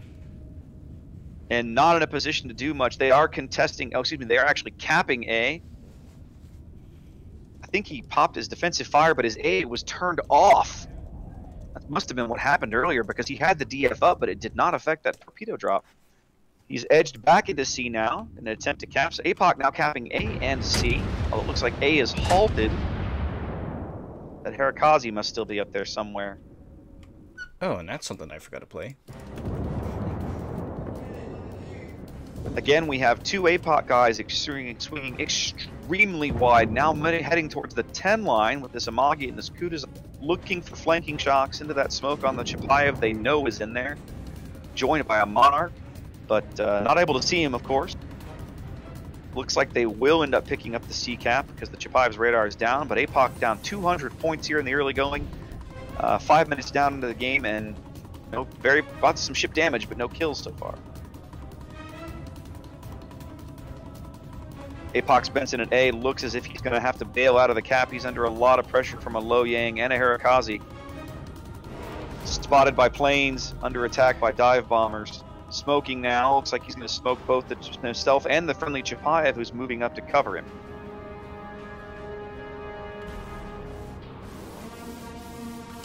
Certainly does look like the exchange fight here at A, as I can see, and looks like one of the destroyers is now capping A as we speak. But APOC both the Hata Benson has now Khazi rotated back into A, backed up by a Chapayev and a Tago and an Amagi, working the one line. Revan over at C, and this Benson is still very, very alone. His nearest help is 12 clicks away. I'm really surprised he's kind of been left out here all by himself. But not much happening at C right now. APOC is capping A, and B is just all by its lonesome. Oh, they were capping A. Again, A is halted, mid-cap. And it does certainly look like the cluster here with the real Senpai and Arstia. But it does seem like that was cleared up. And it does look like he is getting a huge broadside, but he is focusing upon the Atago. With HE, I'm quite a little bit surprised, but then again, he's quite probably what he had loaded. Ugh. APOC now about 230 points behind, still trying to get their second cap. 12.5 minutes to play here. They're gonna have to do something. They've got to be a little more aggressive than this, I think. APOC Benson now once again pushing back into A, but the enemy Hata Khazi or the Lo Yang is still around somewhere contesting the cap. APOC has a tremendous amount of firepower invested in this A cap, and they're just it's not progressing very well for them right now. I'm really surprised that Revan is still hanging out at the C cap, kind of all by himself. I almost would have expected him to try to push B. Well, I mean, it does seem like that there might be ships over there, but C is just completely like... MIA just decided to abandon C, and they're just kind of pulling back. Right. APOC's Kutuzov now pushing aggressively into C with the Amagi trailing behind him. It looks like Revan has now finally decided he's going to move up and try and cap B. The MIA Chapayev has pulled well away from both caps, not able to cover either one. So Revan is APOC Benson is in a good position to capture B if he can make it up there. We know there is another Benson lurking around, but he's got a Kutuzov kind of right on his heels. And they have not put a lot of damage into Electrician Zing there in his Kutuzov, so he's in a good position. Let's have a look at especially with QQ more. He's also in a good spot. QQ now has his DF up, attacking these dive bombers that had him spotted. It looked for a minute there like he was going to aggressively push around A to spot that Hata Khazi that we know is there, blocking their cap points from accruing. Hata Khazi now must have ducked out of the cap because APOC is finally advancing the A cap.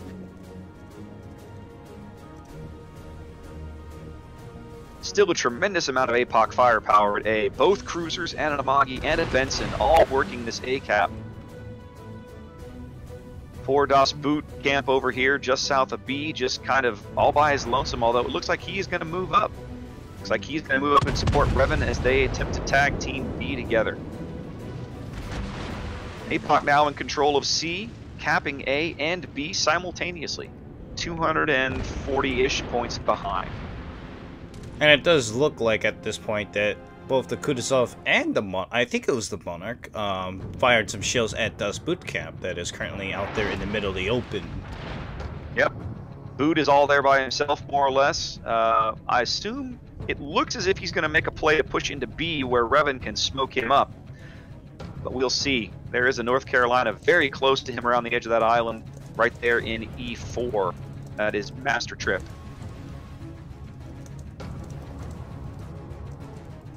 Which way turning, Boot? You're gonna go to port or starboard. He's at full speed. And it looks like both. Now the Benson has been spotted on B, and a Muggy just goes down from the First Atago. blood of the game goes. Yep, first blood of the game goes to APOC. They needed that kill in a big way. That narrows the points gap to only about 110. As Revan now is radared or spotted, he has to back out of the B cap and surrender all those cap points he had accrued.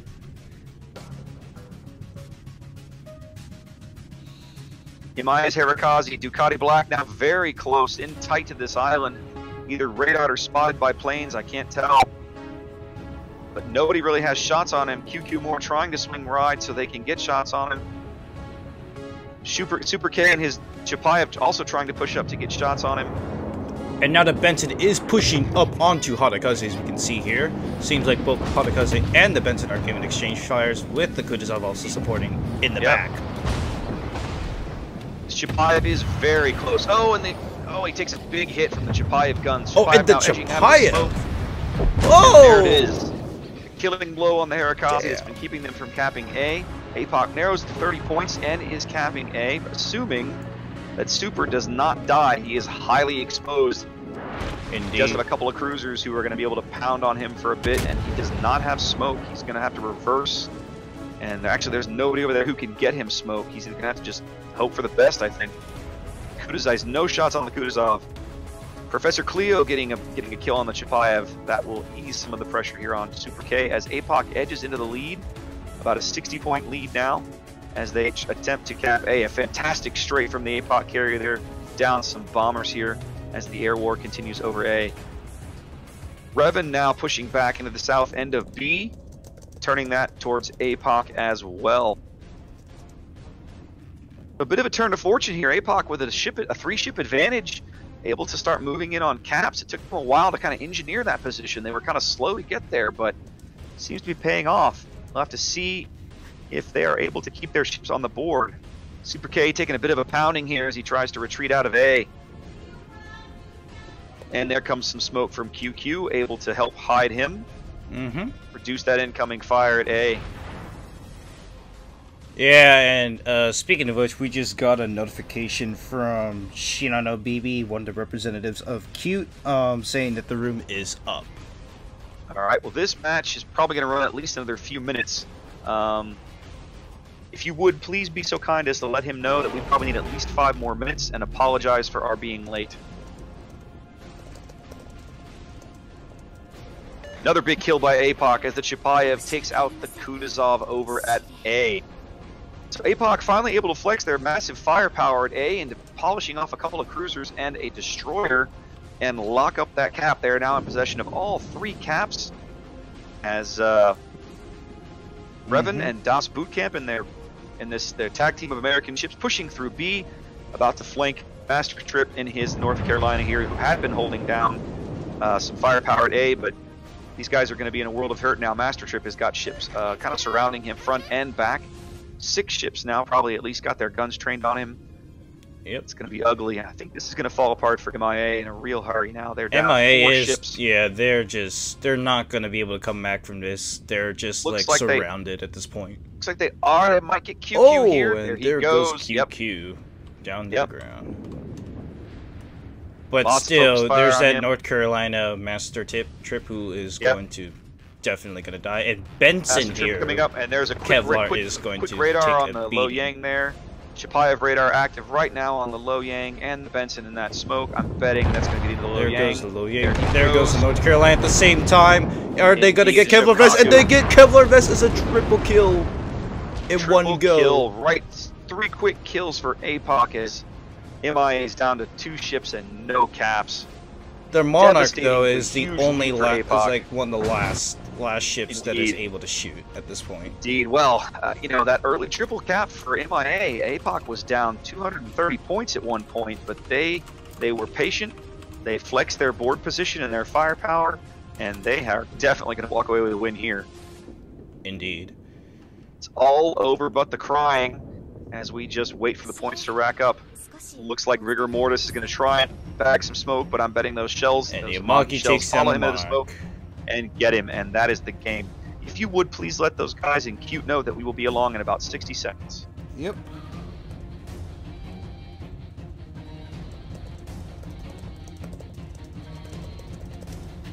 All right, so APOC Warpigs there claiming a victory over MIA's A team in Silver Division.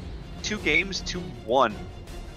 Do we know what ships we're bringing for the should be Ryujo the rest of the way. Ryujo, okay. I will take a quick check. Yes, we are going to Islands of Ice. You will need a Ryujo. Roger that. Do we know who's hosting the game? I do not. I'm looking. Oh, there we go. Okay, I found him. I don't see it. Who's the It host? is Explosive Girl with a Hat, which is Shinano. I just found it.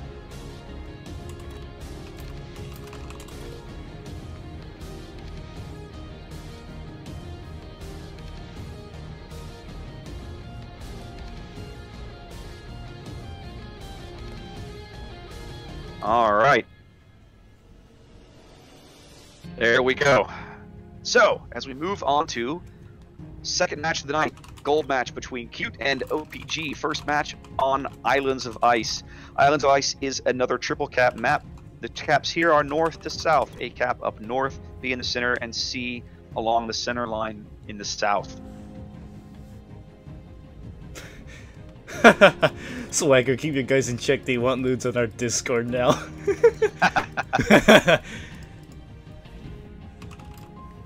I should just jokingly mention something, but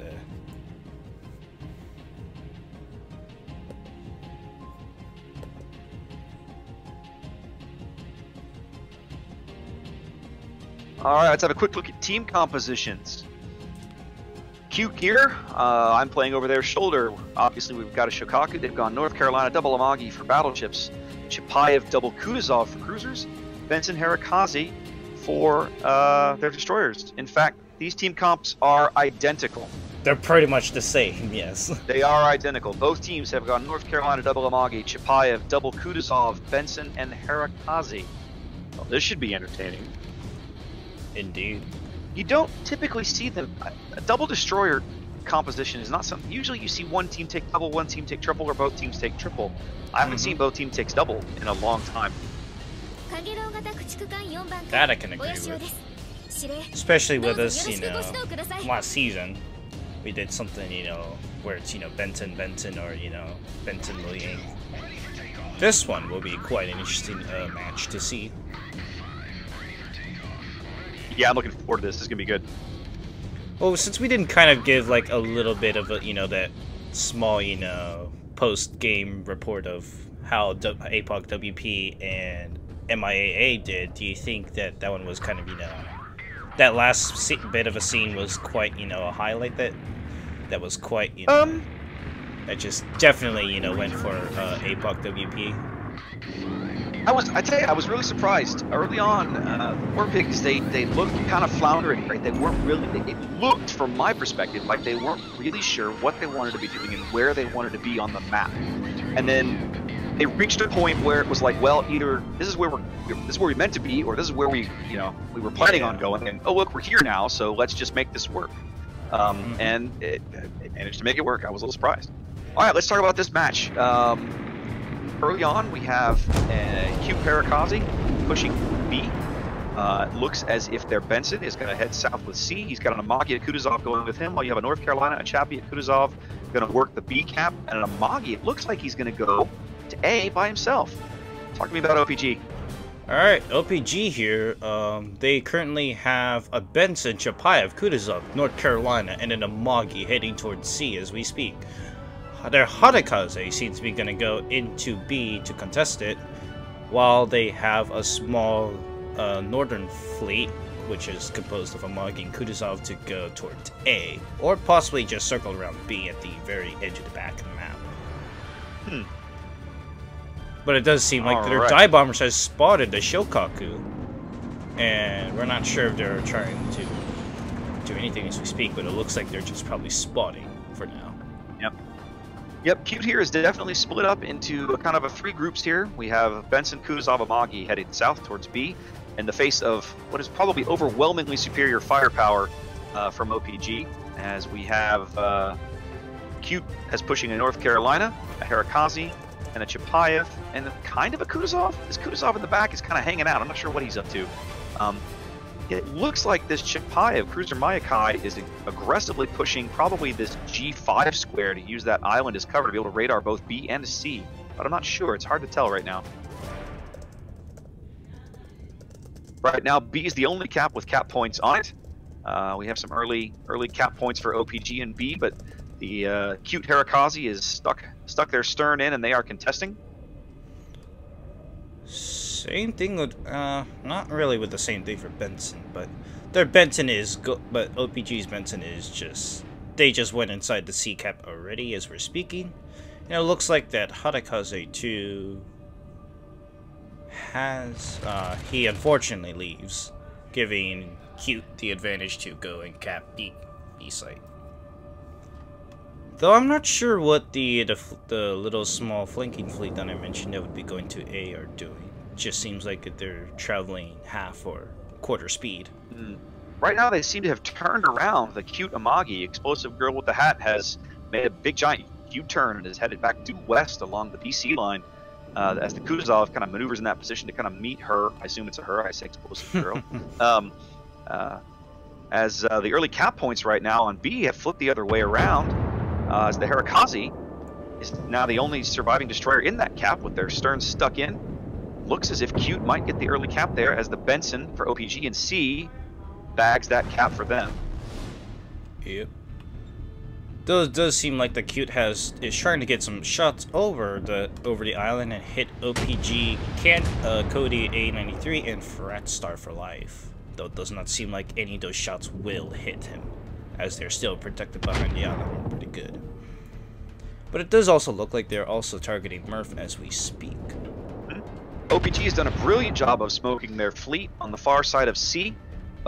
Cute has no vision on any ships on that side of the map at all. They have nothing to shoot at right now.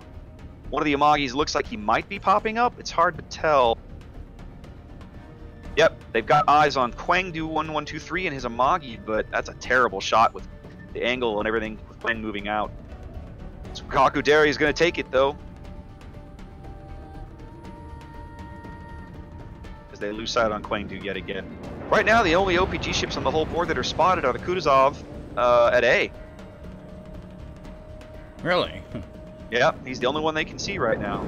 The Amagi, Kwangdu pops back in, as do Derek Slide. Does Derek Slide up north? But there's just not a lot of spotting on the acute side right now. They have very little to shoot at. B cap still not capped. I thought the Hata Khazi they were going to pick it up, but they are just staring at each other. Really?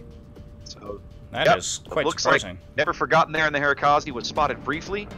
Probably not enough to push him out of the cap. He does have fighter cover, so there's no reason for him to leave. Cute, I think, would have to push this Chapayev up there to move him out of that cap circle.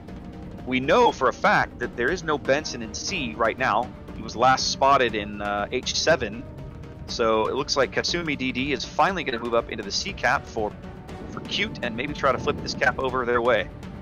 And it looks like Benson, the OPG Benson that you were just talking about, is going back to smoke up both the Amagi and the Kutuzov. Oh, no, I'm sorry, not Kutuzov, Chapayev.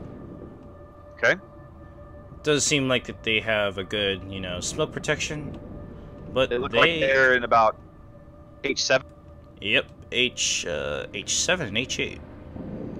Okay. Though it does like that Kwang here is trying to take aim and position himself to get some shots on Zuikaku. Taking a quick look at A, we can see that some really good positioning from Swagger 897 and his Kutuzov. He is smoked up right on the edge of the cap and is capping A for OPG. OPG seeming content to let this Benson and C do their thing, flip that cap. They've got about a 60-point lead. No rush, no reason to panic. Cute comes up with the C cap, as it looks like OPG is going to claim A here momentarily. B remains a Mexican standoff, although the Cute North Carolina there has taken about a good chunk, about a third of his HP and fire damage over the course of the last few minutes, as he's probably had the Kutuzov and or one of the Chapayevs shelling him. Yep, B remains a Mexican standoff as each team finally claims a cap here, about 7.5 minutes into the game. How's Cute doing so far that at A? Because I see that OPG is rotating their ships out and they're not doing very much. Swagger there is taking some damage, taking about half his health there in damage in his Kutuzov, but he's using that island as cover. We see, is he? Yeah, looks like he's brought some decent island cover there. I suspect these Cute guys do not have good shots on him, but they are also, both Cute ships are not anywhere near the cap circle. They're not in a position to contest that cap right now. It looks like Kinu here just managed to light some fires on Derek, and now he's kind of burning like a candlestick. OPG has rotated their Benson back into C to attempt to flip the cap back, and Kasumi DD has also moved back in to defend that cap on behalf of Cute. OPG now with about an 80-point lead here as we close in on the halfway mark of the match. Quite a few ships damaged on both teams, no kills as of yet. Again, I have to commend OPG right now. Cute has no eyes on any of their ships at this sea cap. Like, they can't see anything. There's nothing to look at. They're either hidden or smoked. And they may spot the Amagi though. He is quite in the open. They can just glance him, see him now. Yep, he just turned up. This Mexican standoff at B is really funny because it just kind of benefits. It kind of benefits neither team, right? Like one of Cute's North Carolina's is tied up there. It's and like Hata Khazi's literally sitting still. Hata Khazi versus Hata Khazi. Is this the Wild West? Yeah, it's this hilarious Mexican standoff. But they still have their, seems like, who's this North Carolina here? Murph, just hiding behind, though. Yeah, he's just chilling out over there, taking the occasional fire damage. He's got eyes on Cody 893 in his North Carolina. Decent hit there, pretty good hit. Cody's taking some damage, but he's not really any threat of dying just yet. Seems like here that Zuikaku and Kuroshio are trying to kite their way out while taking some shots and guessing where the Amagi and the Benton is. Indeed. Their Explosive Benton girl with the hat. Smoke them up. Explosive girl with the hat at A has moved her stern into the A cap. Of course, Amagi stern tanking is a thing. The armor is actually somewhat better back there, so she has reversed full on into that cap circle. And is contesting it, at least. Neither of the OPG ships in a position to move into the cap. And I'm betting that Cruiser Kinuhao is going to move up now and smoke both of them there as they attempt to cap A for Cute. See if that smoke pops here shortly. Should go up about now. There it is. So Cute making a play for A with the Battleship Cruiser combination of Amagi Kutuzov. Girl with that taking. And it looks like here that Hata Khazi from OPG is making his way up to A. It looks like that they're not going to do their Mexican standoff anymore. Actually, no way. What is he doing? I have a hard time believing that. Oh, he is firing torpedoes at. Oh wow. I guess looks like that Never Forgotten has decided to go fire torpedoes into Explosive Girls' potential spot that is sitting in the That's smoke. actually a pretty good play because right now there are no planes from Cute in a position to spot those torpedoes when they come in. So and it looks like too the Explosive Girl is going to take. Ooh, we have two salvos, which means that the Hata Khazi on OPG side is running torpedoes. Running a torpedo reload. Yep.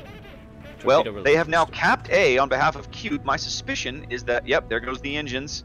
Explosive Girl is moving forward, probably going to try and get out of that smoke and get out of there as best she can. Here come the torps. They've just been spotted now on our side of the game. It looks like Girl is going to take at least 2 of these, and he's going to put 2 more to the Kutuzov as well. That's a big salvo. And here comes the second salvo. This is probably going to wipe out both of these ships.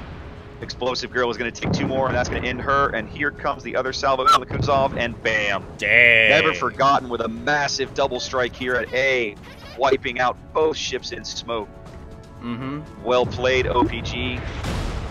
But I certainly do think that a factor for how Never Forgotten was able to do it is because since there are other Hata Khazi that was just. Is he still on B actually? He's just sitting. I'm not kidding you, man. The guy's barely moved. This super passive Hata Khazi play at B just cost Cute 2 of their ships. No ability to spot those torps. No ability to spot that Hata Khazi to even know that he had moved up to launch that salvo. So wow, it's going to cost them. They were able to cap A. They'll get some points out of it because OPG's not in a position to push ships back through A just yet. The Amagi and the Kutuzov are getting turned around. I don't know about, looks like about the 8th line. But once that happens, they'll just charge right in there and recap that and cost Cute 2 ships. Yep. Cute is now capping B, so they will probably snag that eventually. They are going to get their cap stopped because the Hata Khazi, never forgotten, is now back onto B, and it looks like... He is indeed. He's spotted, though, finally. Let's see if they decide they're going to open fire at him. Murph. And Hard now to say. Maya is firing upon Never Forgotten, too. Though it does look like he is starting away. Have the torpedoes that Hata Khazi fired have been spotted? The Hata Khazi has finally launched torps in that direction. Yes, I don't know if they've been spotted on your side. Oh, you mean has Never Forgotten's torpedoes been spotted? Yes. No, I have not. I have not seen them. It certainly looks like, at this rate, Murph takes a big hit in the Chapayev. They know they've got to get that radar cruiser off the board, and they're selling the farm to do it. It looks like Murph may take a few torpedo beads as we speak while he is reversing. And there goes the Chapayev. OPG now with a 3-ship lead. Both Hata Khazis actually running torpedo reload booster because Lafikani just sent another salvo over in that direction. Murph looks like Murph is going to definitely take one bead. Take at least one, so he takes a fire and a flood at the exact same moment, pops the repair and the heal. He's getting flanking fire coming in from the Amagi at A, though, or the Kutuzov, one or the other. Even his, he's just leaving his broadside exposed. Yeah, very exposed out there. He needs to either get smoke or get out of there, or they're going to lose him.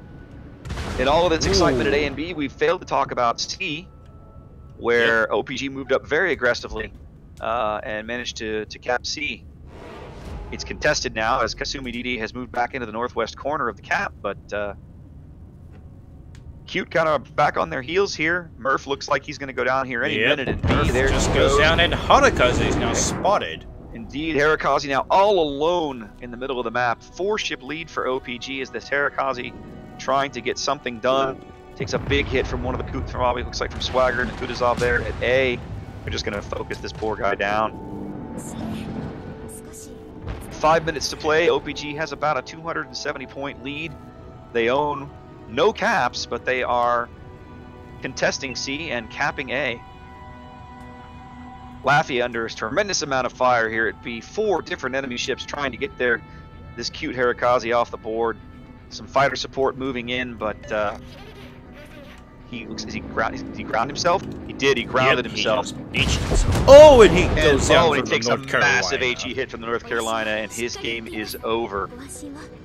Cute, 5 ships down now, really going to struggle to recover from this position. All of their surviving ships are in a smoke cloud here, just on the edge of the C cap, but they're not even contesting this cap. OPG will shortly own all the caps and have a commanding 5-ship lead. I think looks this is like pretty maybe much all but over. Suikaku might take some torpedoes fired from the Benson earlier. Those torpedoes are passing through the smoke cloud as we speak. Yep, Suikaku is going to take. Looks like. Oh! By a stroke of luck, they also missed just barely because torpedo ranges. Yep. 3.5 minutes to play. OPG with a 400-point lead, all the caps, and a 5-ship lead. This is pretty much all over but the crying, folks. There's almost no way from a numbers perspective. And Kudoshio here also is just exposed like broadside, but he's now trying to angle himself away from the Amagi. And he also goes off the radar. Yep. But who knows if Amagi might be trying to take a guess shot. We'll see though. Yep. Cute gonna play this out, you know, that's the way it goes, but there's no way they're gonna win this game. 3 minutes to play. OPG's gonna cap them out shortly, and if they get another kill, they'll just be all that much faster.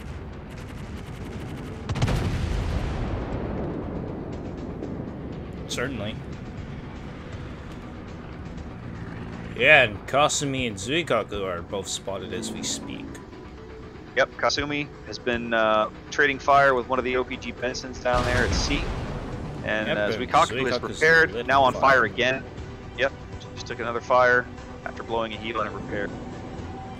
The OPG forces from B and A are moving south. They're pushing this advantage. They've got a 500-point lead now. They can smell blood in the water. They know this game is theirs. At this point, they're just trying to end it as quickly as they can, I think. But all the ships now are just like coming out from B. They're pushing really hard. Oh yeah, there's no reason to hold back at this point. Even if they lose a ship, they can afford to lose a ship right now. They got a 5-ship lead. They own all the caps. You know, you can afford to. There's a difference between recklessness and just, you know, let's be aggressive. Kutuzov hanging around C is about to run out of Benson smoke. That Benson smoke is expiring. He's been spotted a couple of times. Takes some fire, some incoming HE. Yeah, this is not going to look good for Kuroshio either. He is taking Kuroshio shots from both sides. He does smoke. Yep. But I think these shots coming in on him are going to kill him right here. Oh. There he goes. Yeah, Quite that's going to seal the deal.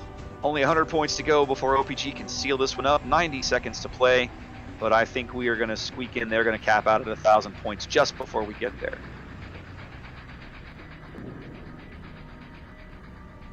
Yep, they're just swarming through B and C now, trying to finish this off. Is the Shokaku under fire? No, nobody's even wasting time shooting a carrier midway.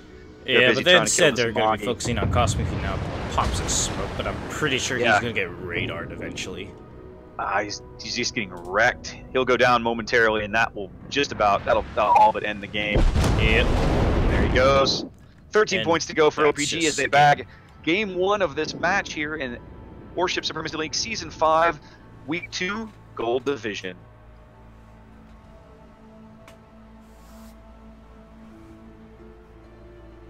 Quite unfortunate for Acute in that situation.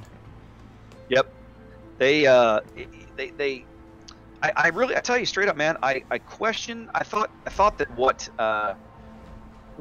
Explosive Girl with the Hat and the accompanying Kutuzov did at A was really well done.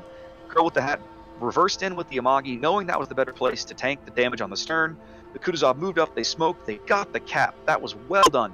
But the failure in B, there needed to be plane cover in B to either spot the Torp, spot the Hata Khazi. That Hata Khazi Mexican standoff for like 12 minutes at B. until Never Forgotten decided to make his move and just obliterate. Yeah, that just benefited like no one. But the cute Hata Khazi was just so passive. Literally just sat there with his engines off for like 12 minutes. He could have gone for a smoke and come back and nothing would have changed. So, wow. Passive play definitely cost Cute there, I think. That Torp salvo was just devastating. All right, on to Game 2. Actually, do you mind if, for this game we go on the opposite side just to give, our viewers a different perspective since I think we can probably do that. Give me a check. And I'm gonna do that. I gotta swap the graphics on everything because my graphics are set up to be green team is one color and red team is the other. Do you want to do that? It looks like I'm actually just keeping both tabs of the stream open. It looks like you still have APOC and MIA still there. Oh crap! Do I really? Oh yeah. I mean, I no failed worries. at life. It's fine, dude. No, it's not fine. That's the kind of crap that I'm trying to avoid doing. Well, that's my bad. That should have gone away. Oh wait, I know what happened. Yep, I know exactly what happened. All right, I can fix that going forward. That's been fixed, so I apologize. Sorry to the viewers for that. I get involved casting a match. I'm not looking at Twitch chat, so somebody probably caught it and told me, and I didn't notice, so I apologize. In the meantime, let's get these cards updated.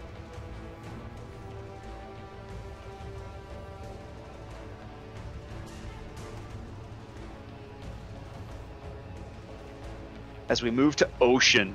Oh my god, I hate this map in competitive play. The Ocean is... Yes. Oh. This map in competitive play is a cage match. Alright, first thing I want to know, did you want to switch teams? If possible, if that's fine with you. I think I can do it.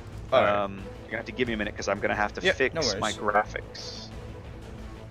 No worries, man.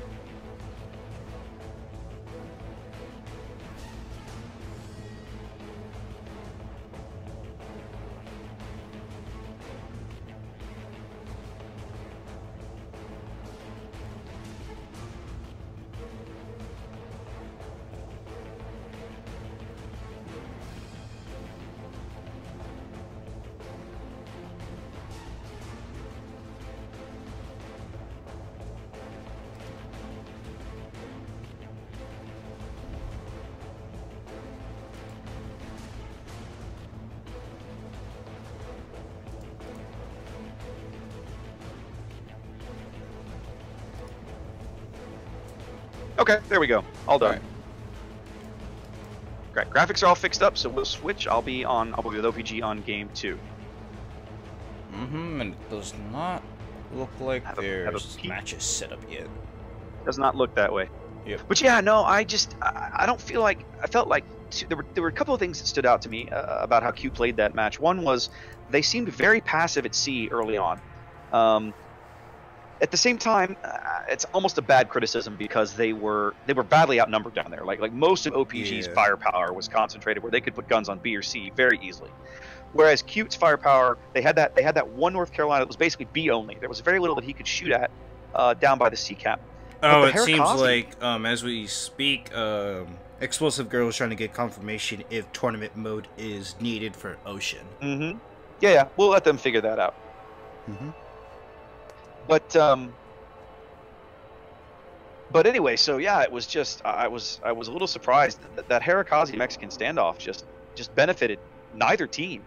I was really surprised that it was allowed to continue kind of as long as it did. Yeah. But especially the cute Hata Khazi, which never even patrolled into the cap circle. Right, literally, he just sat right on the edge of the cap with his engines off, just sat there. I kept expecting something to happen, but it just never did.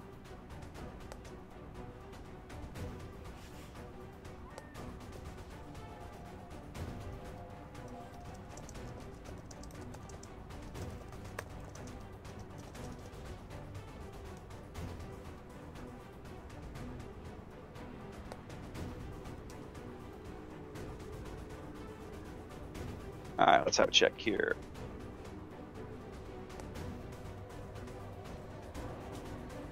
No room yet.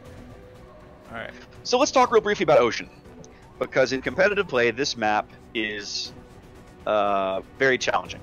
For starters, Ocean is a 36 by 36 map. It is the smallest map you will see in Supremacy play. What this means is that most ships, when they spawn, for example, if you spawn in North Carolina, your range is, what, 22 kilometers? So basically, if you could spot the opposing ships in their spawn, you could fire at them. Okay, that's how close the ranges on this map come. So this is one of the few maps where you could actually benefit from having, where a ship like Edinburgh with only 9-kilometer radar, or New Orleans with only 9-kilometer radar, would be awesome. The problem is that there's no cover, and both of those ships scream and are in desperate need of island cover. And of course, Ocean, being our most historically accurate map, has none. So this is an historically accurate. Historically accurate. This is an incredibly challenging map to play as a cruiser. Battleships, I would say it was for battleships as well, especially a battleship that's meant to be mobile like an Amagi. You spend a tremendous amount of time looking for that flank. And if you're not careful, going stationary gets you punished. One of the nice things about this map is that because there is no cover, and because smoke is so limiting to both teams in some sense, it does encourage more mobile play. So we'll have to see how this plays out. All right. Yeah, we got confirmation this will be tournament mode, so please get into your Erie.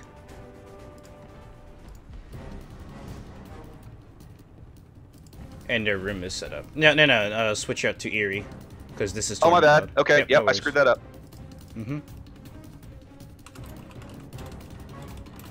They got that wrong on the sheet, and the sheet told me to use a carrier. No, this is the. I'm trusting the spreadsheet.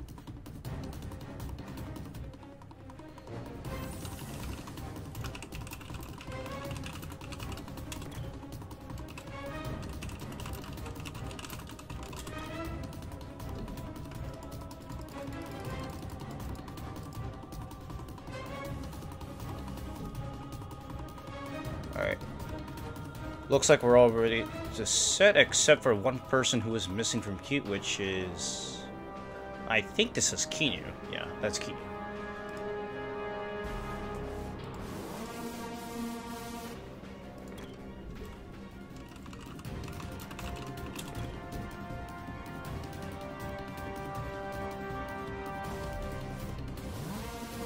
Alright, folks, we're just getting prepped here.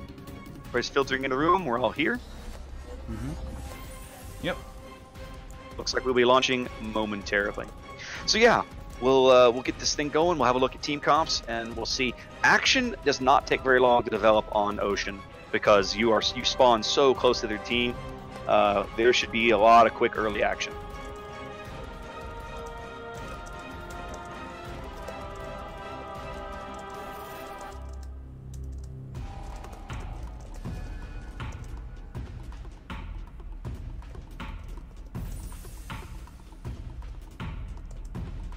Something appeared up for a referee. I'm gonna check at it really quickly.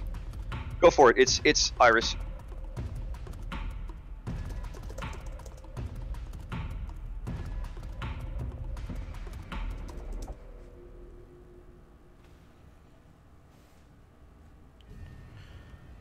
Hold up for a moment, guys. I will be right back just for a quick moment.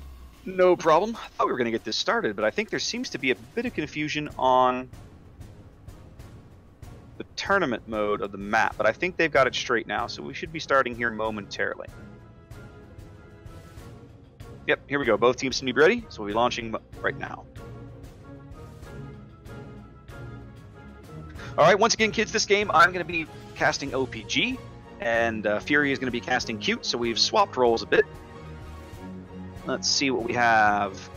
OPG has elected a North Carolina double Amagi, Chapayev double Kutuzov. It is literally the exact same team comp for both teams as the last map.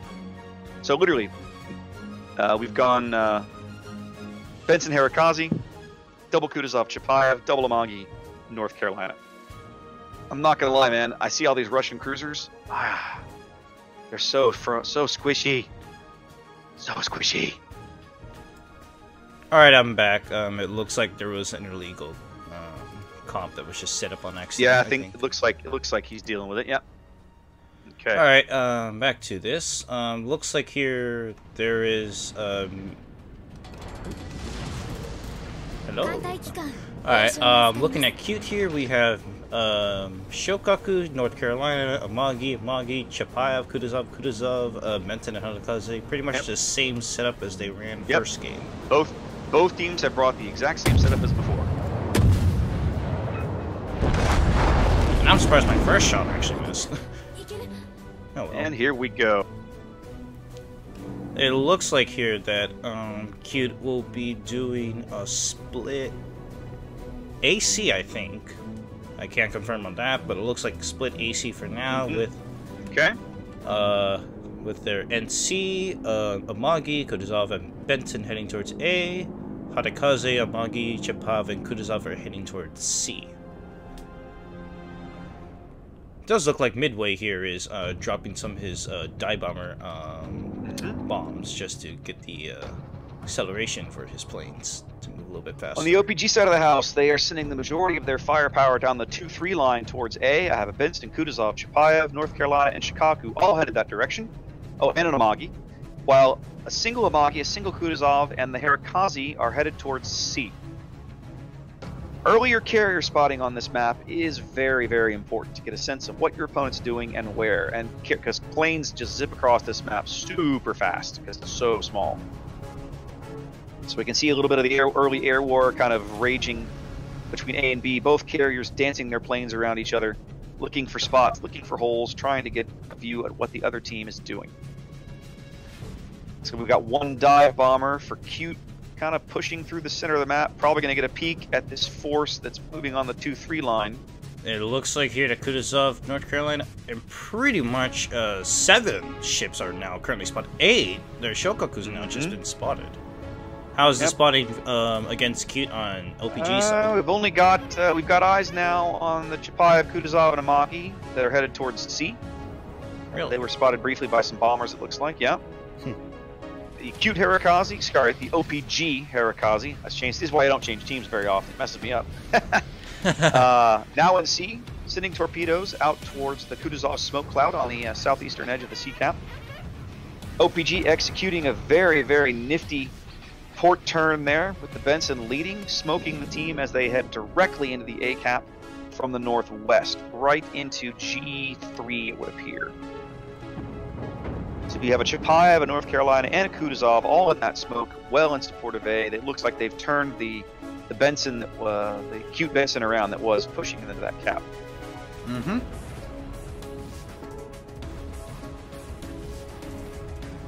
Uh-oh. Some early torps coming in here.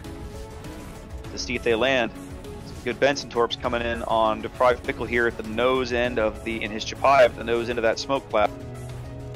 Looks like he's gonna try and maneuver. He might eat. Nope, he's good. He's gonna dodge them all. Next in line, North Carolina's gonna dodge them all. Kutuzov is clear, so those torpedoes will land no hits. As the Gray Baron and his Benson has rotated up to Cap A. Looks like maybe some of these cute fighters trying to get eyes on that Benson while he caps, maybe reset those, but not gonna happen. So OPG will pick up the early cap at A, and it appears that in C, the Hata Khazi, what I've never forgotten, took an early punishing hit from something. He's already at half health. I missed that. 4 minutes into the game, he's at half health and falling. Swagger and his Kutuzov also is about half health, so definitely taking some big hits up here. Maya here has the balls to actually charge into C and actually try to cap alongside with the Hata Khazi, which is Laffy. I'm a little bit surprised right now because there's not an OPG ship up there with eyes to spot him and do anything about it. It looks as if the carrier is trying to push in some fighters. Here they come. Certainly does look like explosive. There it is. And Kino have eyes on some parts of A, and they're trying to blind C was spotted. Well, that is very ballsy. Lots of shells coming in on that Chappie now. Yeah, that's what I was also spotted out earlier. Yep. I apologize, I misunderstood. I thought you were talking about the Hata Khazi, but it was the Chapayev that had moved up to help accelerate the CCAP. OPG Hata Khazi now rotating to B along with the Benson. Looks like they're going to tag team the B cap together. This is one of the few maps you can reliably get away with running 2 destroyers on because the caps are so close together and there's nothing restricting them.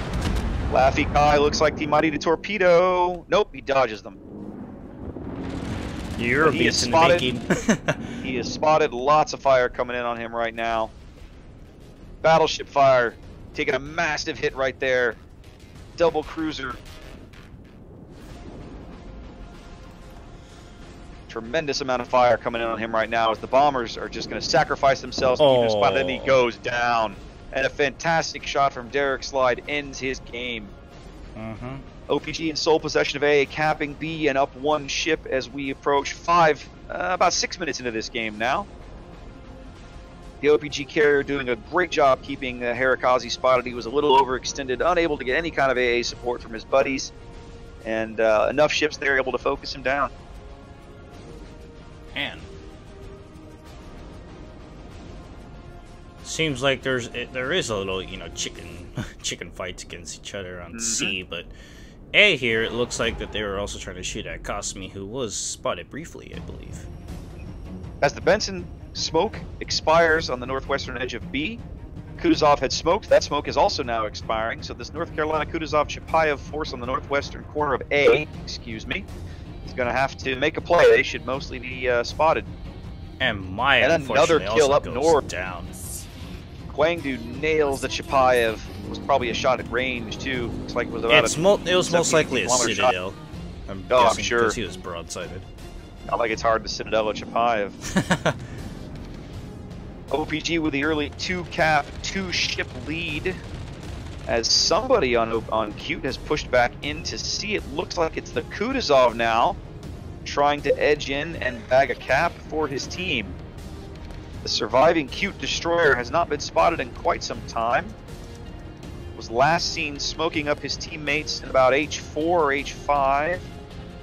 Maybe a little farther south than that, maybe more like I5.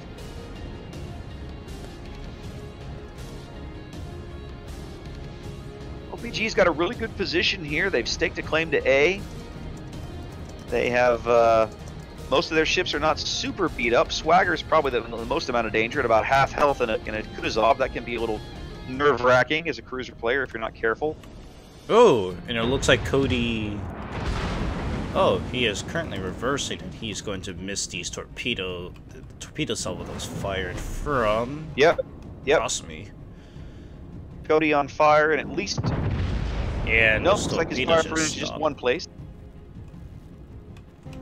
And the Kutuzov play does manage to bag a cap for Cute at C, but they are 400 points down here. About 8 minutes into the game, 12 to play. Yep, North Carolina and the Amagi are both currently trying to focus on Cody. Though it does seem like he is kind of good angled against those both their shells. OPG has chosen a bit of an interesting strategy here. They're kind of bringing their northern force back towards the south. There's only a Kutuzov and an Amagi up to defend C, but they seem content to bring everybody back and kind of focus their firepower on the visible ships that are on the, you know, kind of in the middle of the map along the H and I lines here. The Amagi, the North Carolina, to some extent that Kutuzov down in J5. Looks like right now they're mostly focusing on Explosive Girl with the Hat in her Amagi there. Some big hits, quite a number of fires going in there. Below half health, just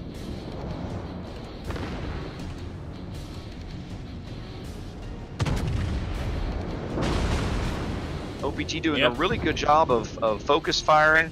Fratstar now smoking those guys with his Kutuzov again, shrouding that southern force there on the edge of A. One more time. Benson now, cute Benson pushing into A, but spotted. Ballsy play, knowing there's a Chapayev over there. That does seem like at C, Kudoshio and Swagger are currently exchanging shots against each other, but it looks like also Zuikaku's trying to fire into the smoke. Quite interesting. And there goes Swagger with him disappearing into the smoke.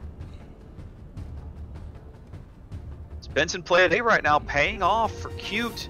Nobody from OPG able to spot him, but of course they have a 450-point lead, so I guess they figure, you know what, we can afford to give up a cap. Keep your shots on that Amagi that's now under 9,000 HP. Get that ship off the board. Explosive Girl with the Hat, trying to retreat, pull back as quick as possible, preserve that HP for her team.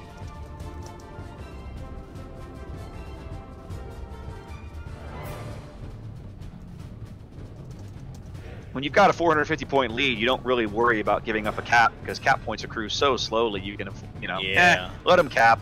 No big thing. Though it does not seem like that Cute will be able to recover from this. 722 and 273. Yeah, but both of their ships just down. Yep, they're 3 ships down. They're really not able to pressure a cap now. They're only destroyers south of A. There's a tremendous It looks like amount of Kudoshio may go down down in just a moment after Hata Khazi is firing on him. But it looks like someone else has like brought his health down a lot. Certainly has all of his shells missing. Yep, Kuroshio here on the 10 line on 1100 HP with a couple of ships firing at him. 2 OPG ships now moving, both OPG destroyers now moving into C for the cap. Yeah, Cute is just, I don't think they have enough health to recover this board position. They're down 3 ships and the ships they have left are just beat up. Kutuzov lurches into the stealth there on the 10 line with 1,000 HP. And the Benson could kill him at this point. He's just got to go run him down. No, I'm serious. I mean, play enough Destroyer, you learn. Yeah, you play enough Destroyer, you know their times. You can absolutely push a cruiser. But especially with Kosumi though, because he's just like at 1,000 health. And it's not big even hit on good Frat there. Big hit against Fratstar for life in his Kutuzov over here at A, but OPG with a commanding lead, 550 points now with 8 minutes to play. I have a hard time imagining they're going to lose this game. I don't see it happening. Fratstar continuing to take damage. He seems to be the target. He's decided he's going to smoke up right where he is. But OPG with all the caps, Cute unable to accrue any points right now. And Kuroshio getting back into the fight now, but 2 destroyers lobbing shells at him. Sooner or later, enough of these are going to connect that they're going to lose him too. He is just taking damage. He's just like, oh, and there he goes from the Hata Khazi. It's inevitable. Just inevitable now. OPG with a 700-point lead. All the caps. 4 ships up. This will end for them with a 2-0 sweep of Cute here momentarily. Well, guys, I appreciate you watching. Again, give us some feedback. You know, let us know. Let us know we're doing well. Let us know what we need to improve. I appreciate the comments we got earlier about the sound. We'll work on that. I know my graphic stuff needs work. I'll work on that too. I need to be better prepared for next week. I had a trip today, and actually, maybe just by shortly, but unfortunately, it does not look like it. But Kwang might have been able to gone down. you know, Cute might have bagged a kill there to prolong the timer, but the end result is not really in doubt at this stage. Yeah. Okay, so there we go. All right, so if you look at Never Forgotten there, 17 playing kills in Hata Khazi. That's the kind of thing I almost expect to see from a Hata Khazi, right? You have 12 playing kills from the Cute Hata Khazi as well. So. Mm-hmm. All right. Well, there you go, kids. A convincing win for OPG, 2-0 fashion. Big games, big wins for OPG here on week 2, and I'm not quite sure who we'll be casting next week. I'm gonna have to have a look at the schedule. We were working on that this week earlier, coordinating with the league admins and our streaming coordinator about what we'll be casting and what we'll be covering and all this sort of thing. Might be some silver games, might be some gold games, might be a mix. So stay tuned to the Twitch channel here. Throw me subscribe if you like what you see. But probably by about Tuesday, Wednesday, I'll go in here and I'll post the games that we're going to be casting, and we'll let you know. And you can prep. There'll also be some announcements over on the Warships Supremacy Game League website, which is warshipsupremacyleague.com, and we'll go from there. Certainly.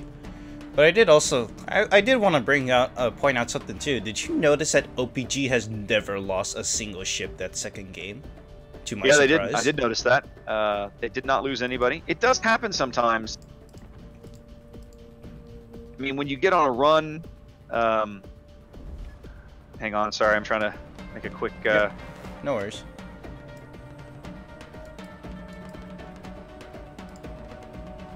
There we go. Yeah, absolutely. I mean, you know, there are times you get on a run. It's almost like a domino, right? Like if you're not able to punch through and at least try to almost match pace with kills, it can be very tough. You can fall behind in firepower to a position where you're not able to secure a kill, right? You're so far behind in guns that it doesn't matter how hard you try, you just can't get there. You need a lucky citadel or somebody make a mistake in positioning, and you know you can pull it off. But otherwise, it's very, very challenging.